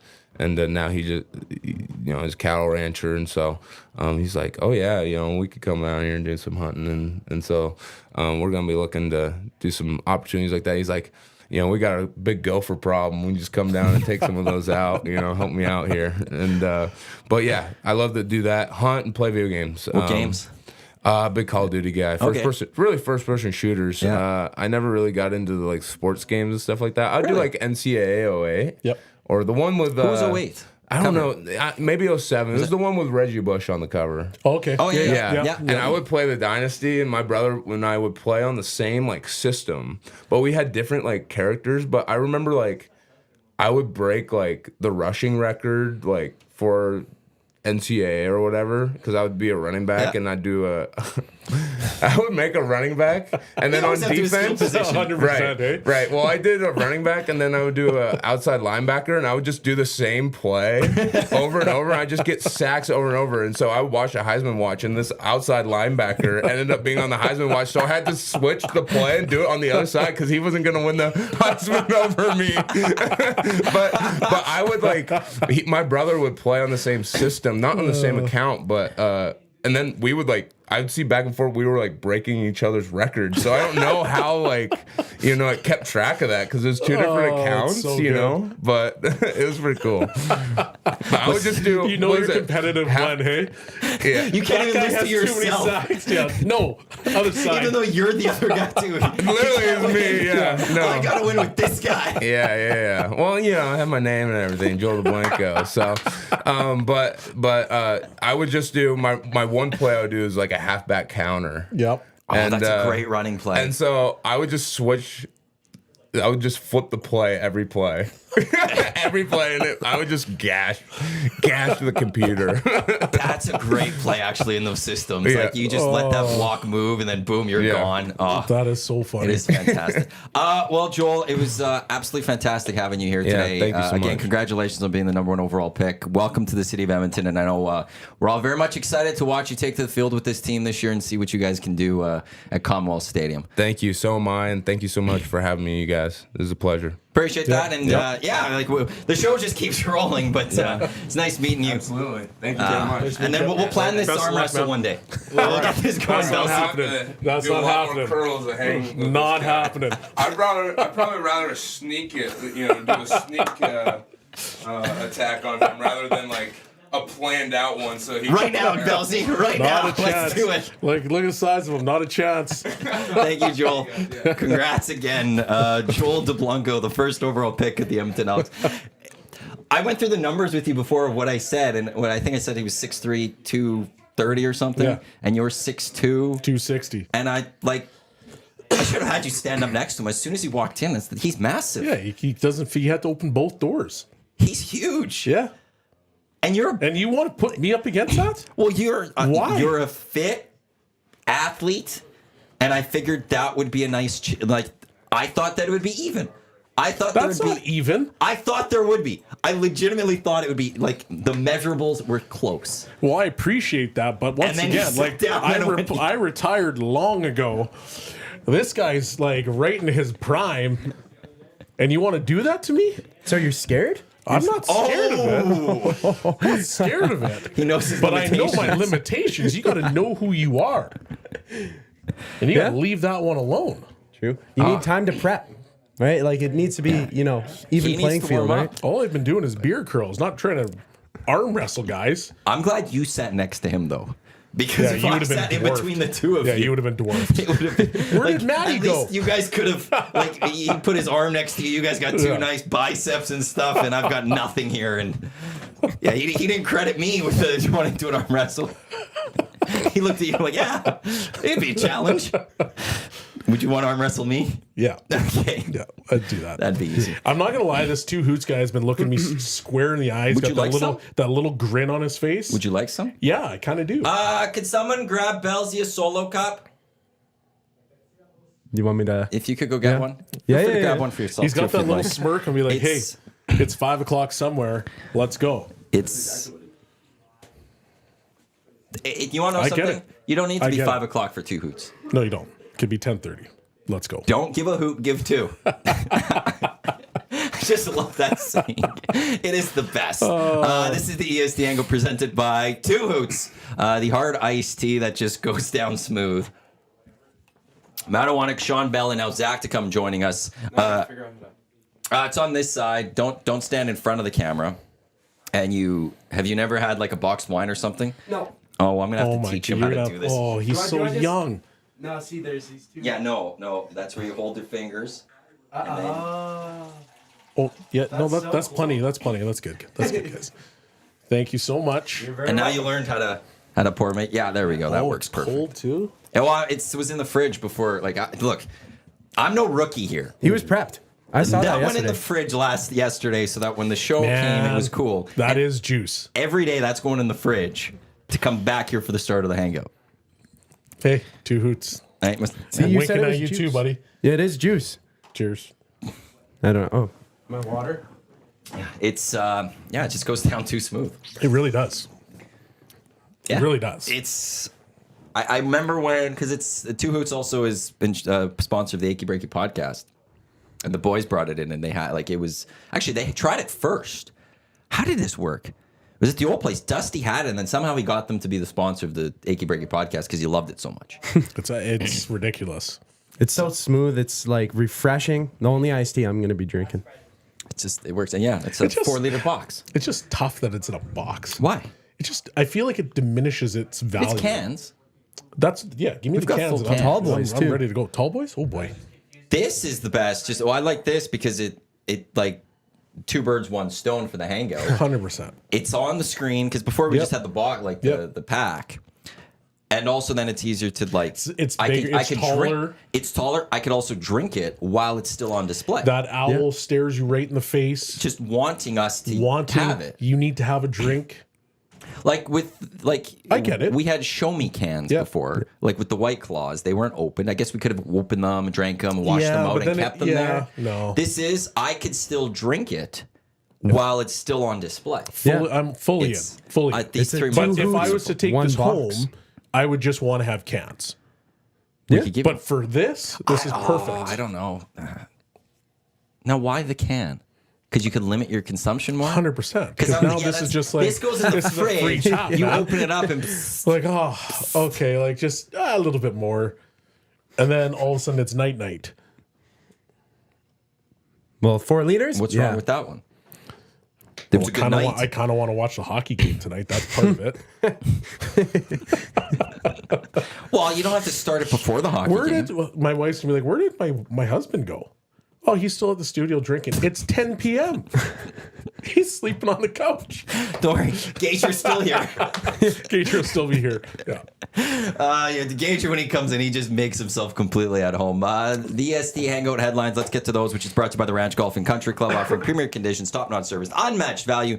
The Ranch Golf Club would be a great choice for any round this golf season. Book your tee time. Visit theranchgolf.com. Are you a big golfer? I'm a golfer for sure. Like, how many would you go a year? How many rounds? It's hard because I have my training business in the middle of summer, so it takes a lot of rounds away from me. Okay. So any tournament I possibly can get to, I'm going out. Last summer wasn't great, so I'm going to try to improve it this year. I need a little bit more R&R. What two does Hoots. what does Think about that on the course. Exactly. what is R&R? Am I missing Rest something and here? relaxation. You didn't know what R&R was? I've never heard that abbreviation before. No. 20-year-olds. Unreal. Kids these days. SMH. No. Okay, we're not gonna. I'll get your thoughts, Zach, since you're now just joining us. We talked a little bit Oilers, Kings tonight. I know we talked about this a little bit yesterday. What are you expecting tonight from both teams? Well, Kings are going to bring their A game. They kind of did last game, though, so it's not really looking great for the Kings tonight. If they play the same game they did, like, say they hold the Oilers to another 13 shots, sure, it's going to could be a close game again, but that's all that the Kings can bring. It's just inevitable that the Oilers are going to win and take this series. Do I think the Oilers get it done tonight? They definitely can, but the Kings will want to, I guess, stay on their high horse and just keep rolling through and try Yeah, if you're to pressure them to 6 games. Of course, they got nothing else to lose. They just have to try and win. It'll be a close Kings, game. you look at the Leafs last night. Yeah. That's your example. Yeah. You don't look at the other. You go or I guess the Preds as well, and go. Yeah. That's what we're trying to do. And if you're Oiler fans, you got to take into account what Chris Jericho said, that you guys are the 3rd or 4th best Canadian city in terms of how loud the building gets. Is that what he said? Maybe. What do you mean maybe? Did he or not? He flat out said that Winnipeg was the best. And now I'm spinning it because I want Edmonton fans to be electric tonight. So I'm spinning it a little bit. So 4 Canadian teams are in the playoffs this year. And they're the 4th. No, Prove us wrong. the Oilers were not the 4th. Edmonton I'm sorry, fans, prove us wrong. They were 3rd.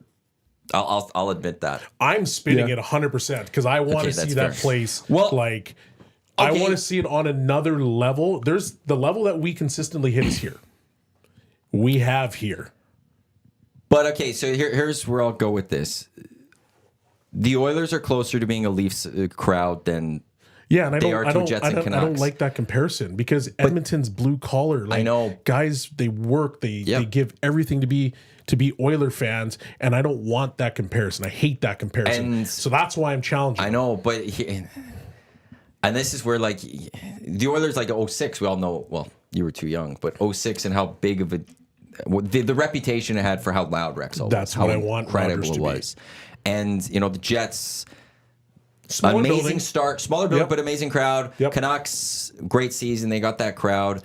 The thing with the Oilers that is going to hurt, and this Well, is no they've disrespect. essentially priced themselves Well, out that's of the where- rowdy. I don't want to disrespect Yeah. the people that are paying for the tickets and going Yeah. there as much. But I need there's them to- more of the business crowd going, I need those business people to get off, and they're not doing it. their wallets.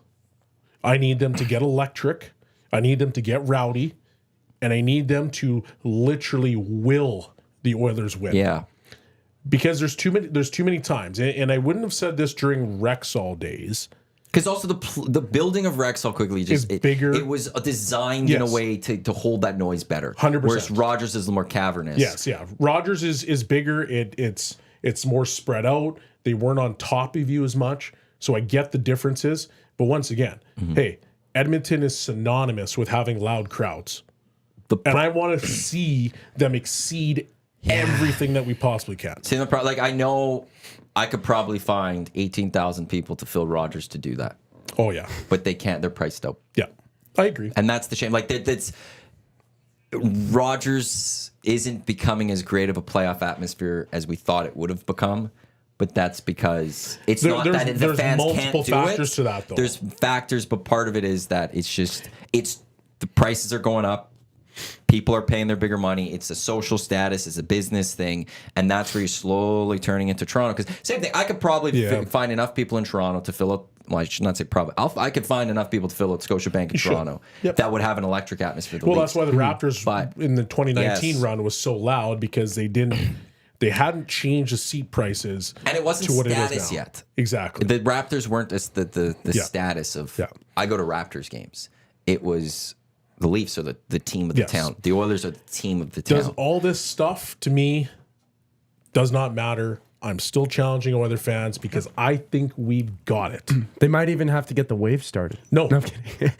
that takes away from it. Does it? Yeah. Because sometimes games this year, I can't remember which one Okay. it was. We got in there, Let's- where it was a quiet atmosphere. Let's the be wave honest. came and there was a noise to it. Okay, so what's the noise that the wave makes? Whoa. Still loud. That is not cheering. That's just making noise for the sake of making noise. But it's better Like than no noise. I want to hear like guys ripping Doughty. Yeah, I want to hear people all over Riddick. Okay, well, I want to hear every single thing that happens. That place goes electric. And I'm not going to compare the two, but I played in Germany for 3 years. And once again, it's very different. It's very different. European to North America is a very different situation. But I remember playing against Hamburg. So I was playing with Mannheim. We're in a 14,000 seat building in Hamburg, and we are beating the doors off of them. And their crowd was so loud cheering their team on because they're like, hey, it doesn't matter if we lost. We are still cheering for you guys to do whatever you possibly can. And I sat there and I was like, man, like in most North American cities, this place is quiet. And so then I started asking guys, I'm like, so what's the difference here? Because, you know, in North America, if you were the home team and you're getting just kicked, it's like you could hear a pin drop.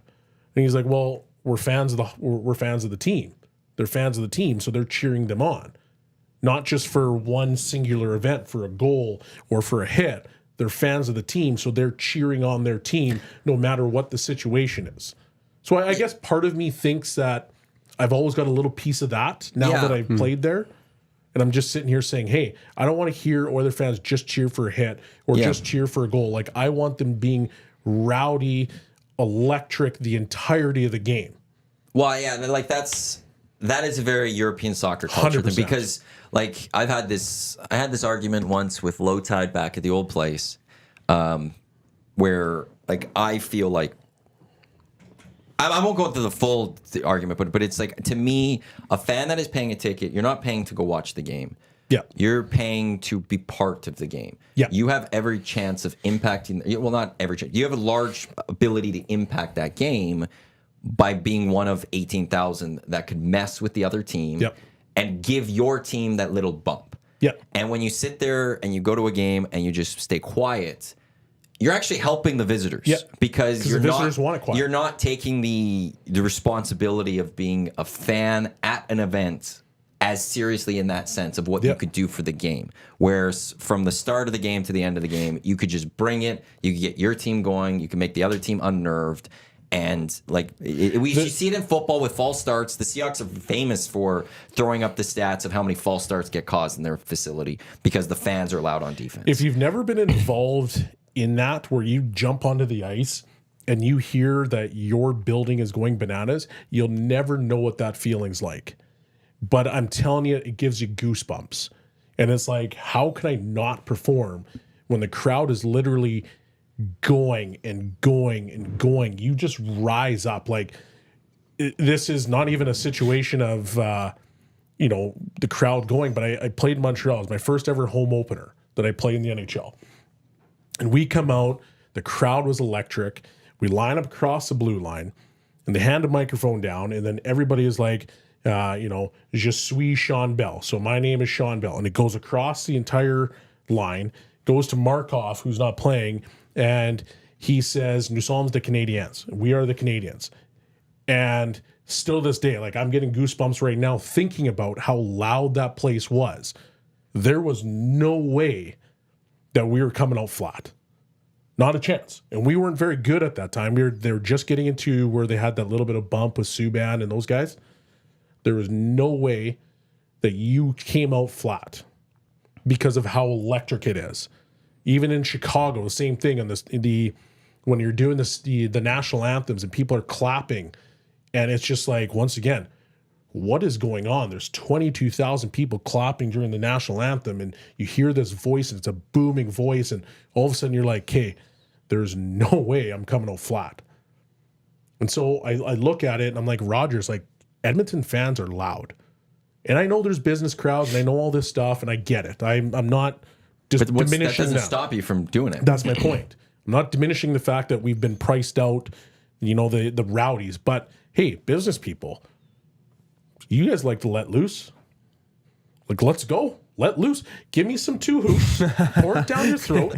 I'll go stand And, outside today and just fill up the glasses for meals as they go in. Let's go down there with just solo cups and 2 hoops, and you say, hey, you take a little bit of a squeeze here. Get in there.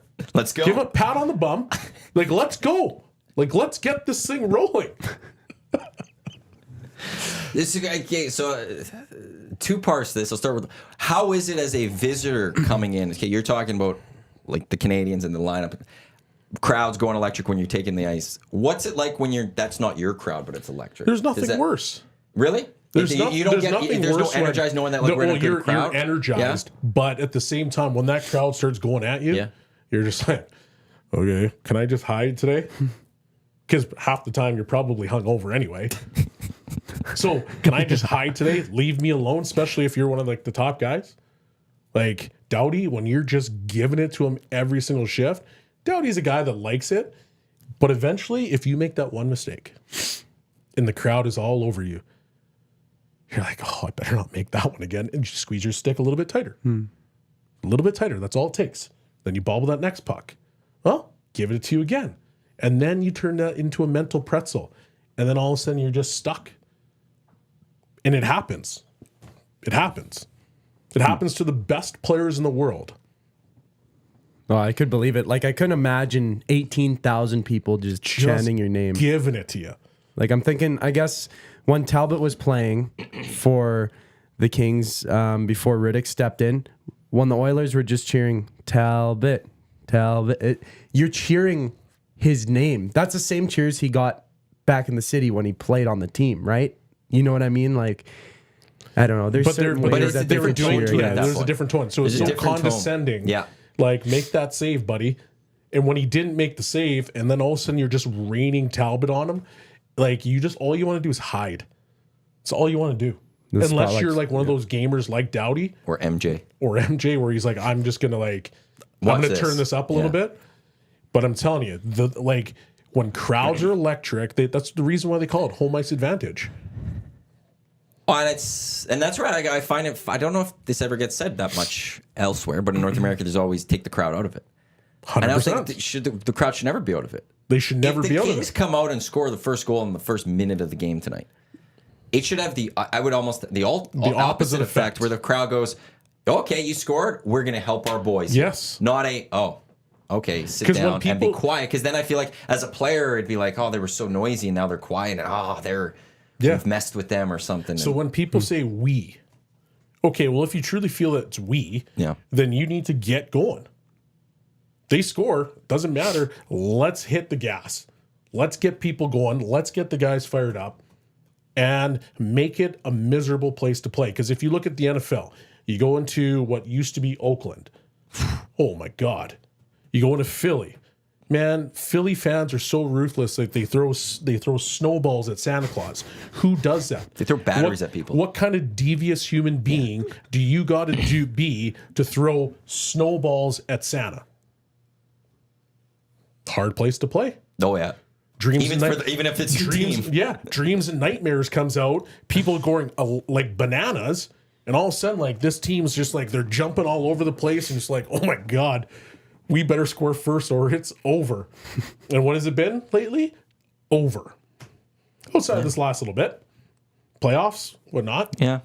I'm just saying. You're preaching to the choir on this one for me because it's like if I was the Oilers even, and I get the ticket pricing and how high it is, and you're trying to make as much money. There's a part to me that gets it, and I'm also intrigued to see where's the line when they hit it and people just stop paying entirely.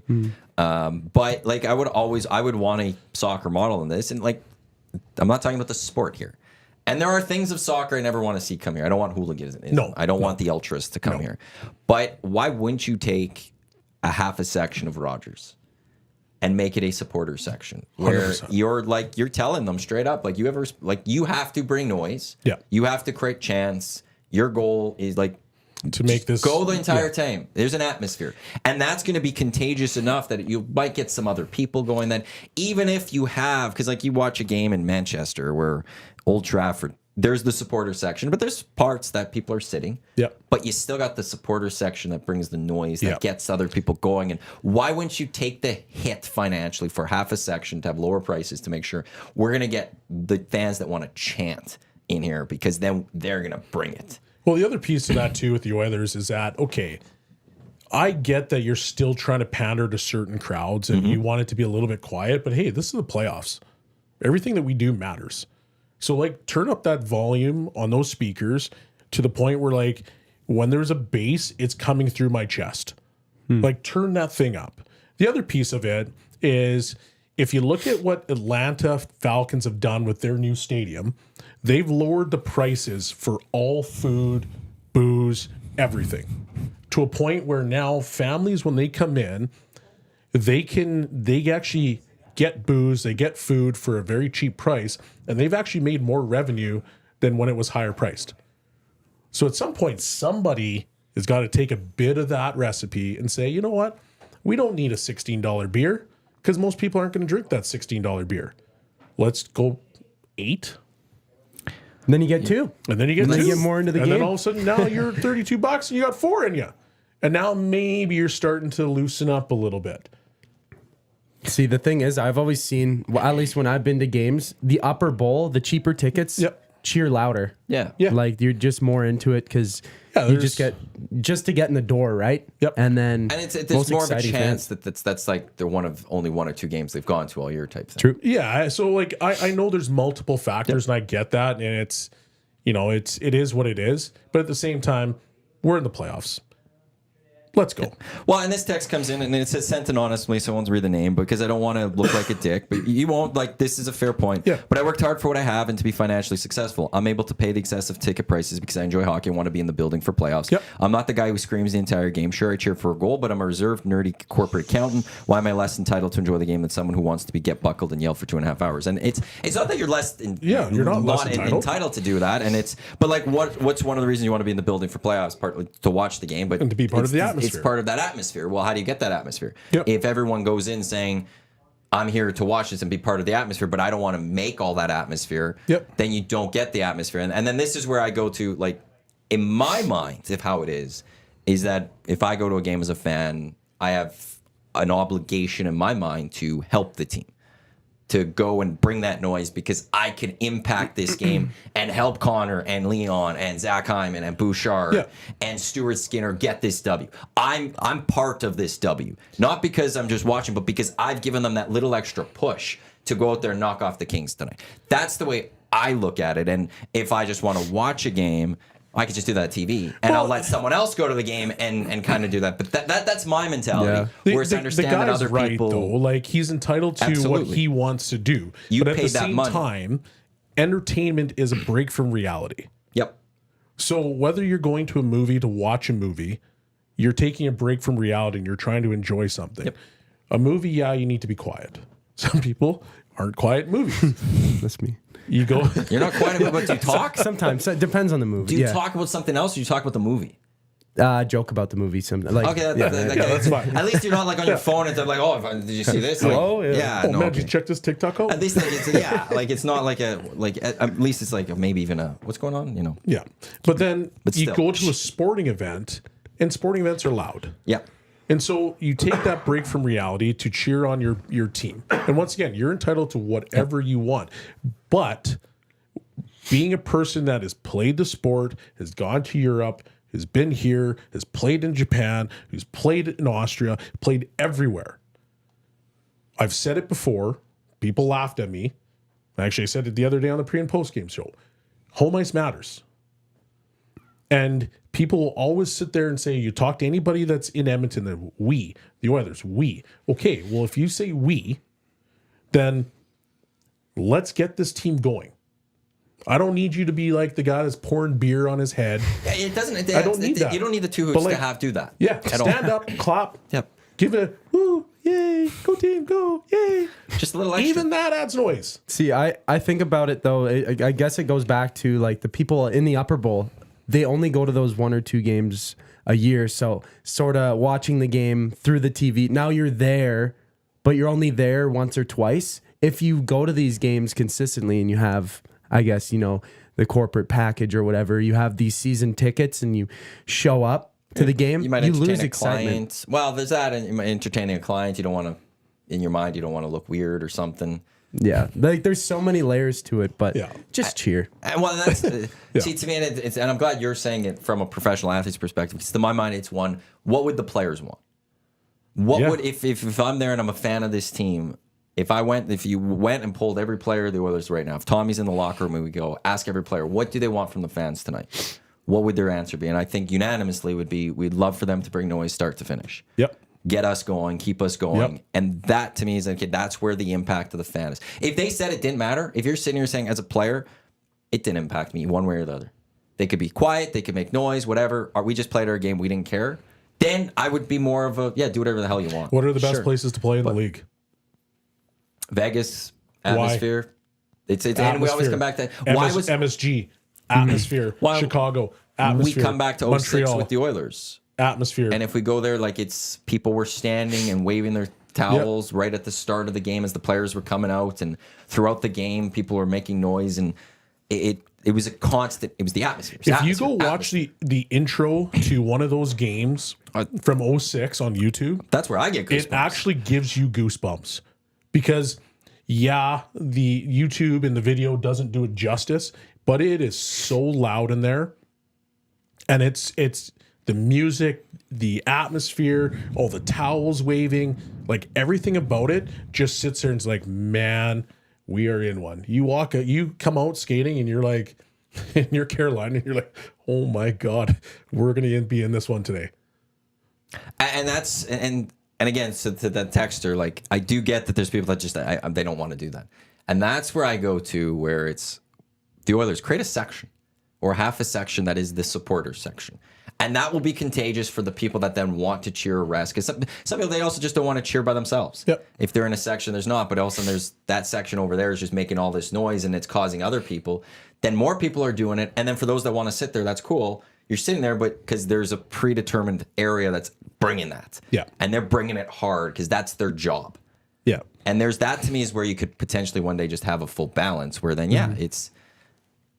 There are those people that will go and be like, I just want to be part of it, but I can't contribute a lot. But the majority of people are there, but I'm here to contribute. Yeah. I'm here to give it and help this team. So Machine Gun Yanmark says both teams in Dallas, Vegas lost their home games. That's an anomaly. You do not see that very often. Think about, so Colorado. Colorado is known as one of the best home teams because their building's loud and you have to worry about the elevation. yeah. So going in there, it's like, how am I breathing? So you got to worry about trying to breathe properly first and foremost. Then you've got the crowd going. And then thirdly, you've got McKinnon, McCarr, Rantanen, all these guys zipping around and buzzing around. And you're like, okay, by the time you actually come out of it, you're like, what just happened? It's 3-0. Matters. And then the crowd starts singing all the small things, Blink-182. They're all going. Having a great time. And it's like even so, Chicago Wolves. Go watch a Chicago Wolves intro on YouTube. And I can picture this because you're waiting down the hall and it's two mats on either side. You're on the right side, the Wolves are on the left side. And they roll out this giant wolf and the paws, pyro, fire are going out. So it's a 6-minute intro. So when you're standing there waiting, all you hear is explosion, explosion, fire. Explosion, explosion, fire. Fire, fire, fire, explosion. And by the time you actually come out, because you're not used to this, the amount of smoke in your eyes, the amount of like particles in your eyes, in Chicago at the time that I played against them were so good. They're used to it. They get it. It's fine. But you're like, I'm trying to wipe the particles out of my eyes. The crowd has gone electric. There's still smoke in my end. Just FYI, all that stuff happens in your end. None of it happens in the other team's end. So you're trying to figure out what just happened to you. And once again, they were good and they're up 3-0 and you're still doing this one. You're like, man, I can't see. But that guy just whipped by you. It matters. See, to get fans into it, like, they have the little... I guess they have the guy walking around, Hunter, I guess, with the drum and whatever, trying to get the fans into it. I guess watching NBA and like how they play sort of sound bits during the game. Yeah, they have music going. I don't think I can get with that to try and hype up the crowd during play. But like, are you talking for hockey or in basketball? Because basketball's great. It's great with that music. I would actually love to see what it would be like with hockey if I would enjoy it as a fan. Sitting there. It'd be interesting. I think the players would hate it. Yeah, absolutely would hate it. Because generally, also in basketball, like you're a lot closer at all times. Yes. Whereas hockey, it could be very spread out, so communication could be maybe a little more difficult. Yeah. But I would be fascinated to see how It'd be like just so hockey interesting. culture, hockey crowds would hate it. I think right off the Yep. bat. But I would love to see what it would be like. That'd be interesting. Basketball, it's great in basketball. I do love it. Lacrosse does it. I feel like that would take so much, like, for the players, So though. much focus. Yeah, it's like you hear all this in the background. You're hearing like a Drake song or something in the background while you're playing. And it's like, this isn't a pickup game. I'm in the NBA here, man. I'm trying to just do my thing. Maybe just hear the crowd, but I guess they have less chances to try and hype up the crowd. Like with hockey, the whistle, you go. Oh, no, basketball's a change, lot. like, there is a lot of Because of breaks. the TV timeouts. Yeah. But it's also one of those where I've always said basketball is one of my favorite in-person sports. It's a Because show. It's a show, and you don't realize those breaks. Yeah. Because they come out on the court and they got their cheerleaders dancing and they're throwing T-shirts in the crowd, and then they got the hype man on the mic coming and Yep. they get you going, and they got flags waving. You're just like, yeah, this is a good time. And Yeah. all of a sudden the timeout's over and you're like, oh, that wasn't anything. You're Yeah. sitting at home watching TV. You're going through just 2 commercials, 3 commercials. Like, this is, oh my God, this is taking forever. Like, let's go. But you're there, and they hype you up and they keep you going. And like that's why after I think of TV timeouts, you see the crowds all going because they've just hyped you up that whole time. Yep. Whereas that's a little harder to do in hockey because you can't come on the ice Yeah. fully and get everyone going and stuff. Yeah. I like this one. The Donair cannon isn't doing it for you, Belsie. That was pretty cool. It's kind of cool. That's very Yeah, advantageous. yeah. The nice, here's a Donair. Yeah. Have a Donair. I'm going to shoot this at you. I kind of liked it. It was better than the pizzas to drop. We've done the pizza enough. Yeah. A Donair shot. Like, Yeah. although what kind of Donairs do you send?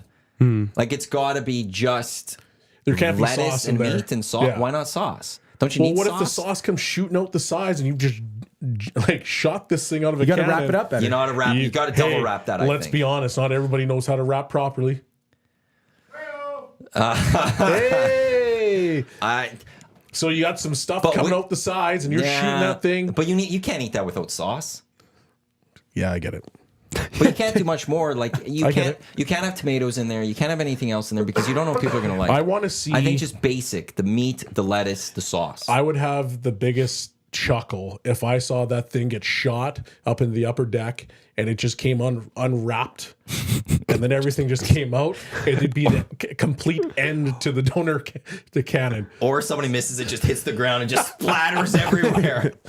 Oh, it'd be so good. Sheldon not in a white garbage truck. All this reminds me of Belfort chants during warm up in the series versus Dallas. So deafening. I'll quickly and Coach Pete. Hey guys, I'm lower bowl. First game, super loud lower bowl. I can't speak for what the upper bowl was like, but I did notice empty seats in the super expensive seats by the players' bench, which has kind of annoyed me for the playoff game. Steve Sandor with the Canadian Press actually wrote an article on that. Last game, I flipped my lower bowl tickets and got tickets in the Sportsnet lounge area. I think I was one of the few people jumping up when something happened during the game. It was a bit dead up there. Playoffs should be loud no matter where our seats are. I'm back into my loud seats for tonight. Nice work. Nice work. Coach Pete knows what's going on. Yes. He understands. Yes, sir. And he'll bring the noise, even though on our bench for the Heavy Hockey Showdown, very stoic. That's what you want from a coach. Yeah. I was you the do. fiery assistant. Yeah. He was the stoic, had things grounded as the Yeah. head coach. Again, our players failed us in that game completely. And you point. Because you're the only just one here. right- Dusty failed, Tommy failed. Are you going to try to Trev upgrade your players next year? You're a part of the recruiting class. Well, I need to go to I training said you're camp. my number one I want because I need a defender, and Gager said I you'd be don't awful defend. for that because you don't I defend, don't you'll just be up. Yeah. So I'm up in the play all the time. So he's right. thanks to the Elks, Hernan, for getting us Joel DeBlanco today. Big guy, excited to see him in the linebacking core. Yep. Well spoken. Yeah. I think he should do a lot of good for the Elks this year. Belzy, it was great having you again Always a in pleasure. today. I hope you enjoyed the 2 hoots.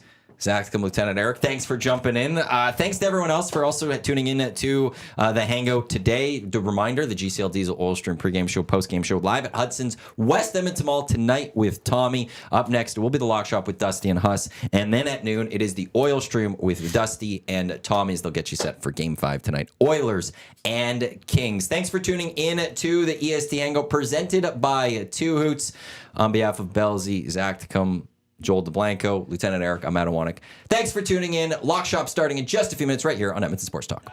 Let's go. There you go, right in front of the camera. First time guest, longtime listener, fan of the original draft commissioner. Welcome to the EST Hangout presented by White Claw Hard Seltzer.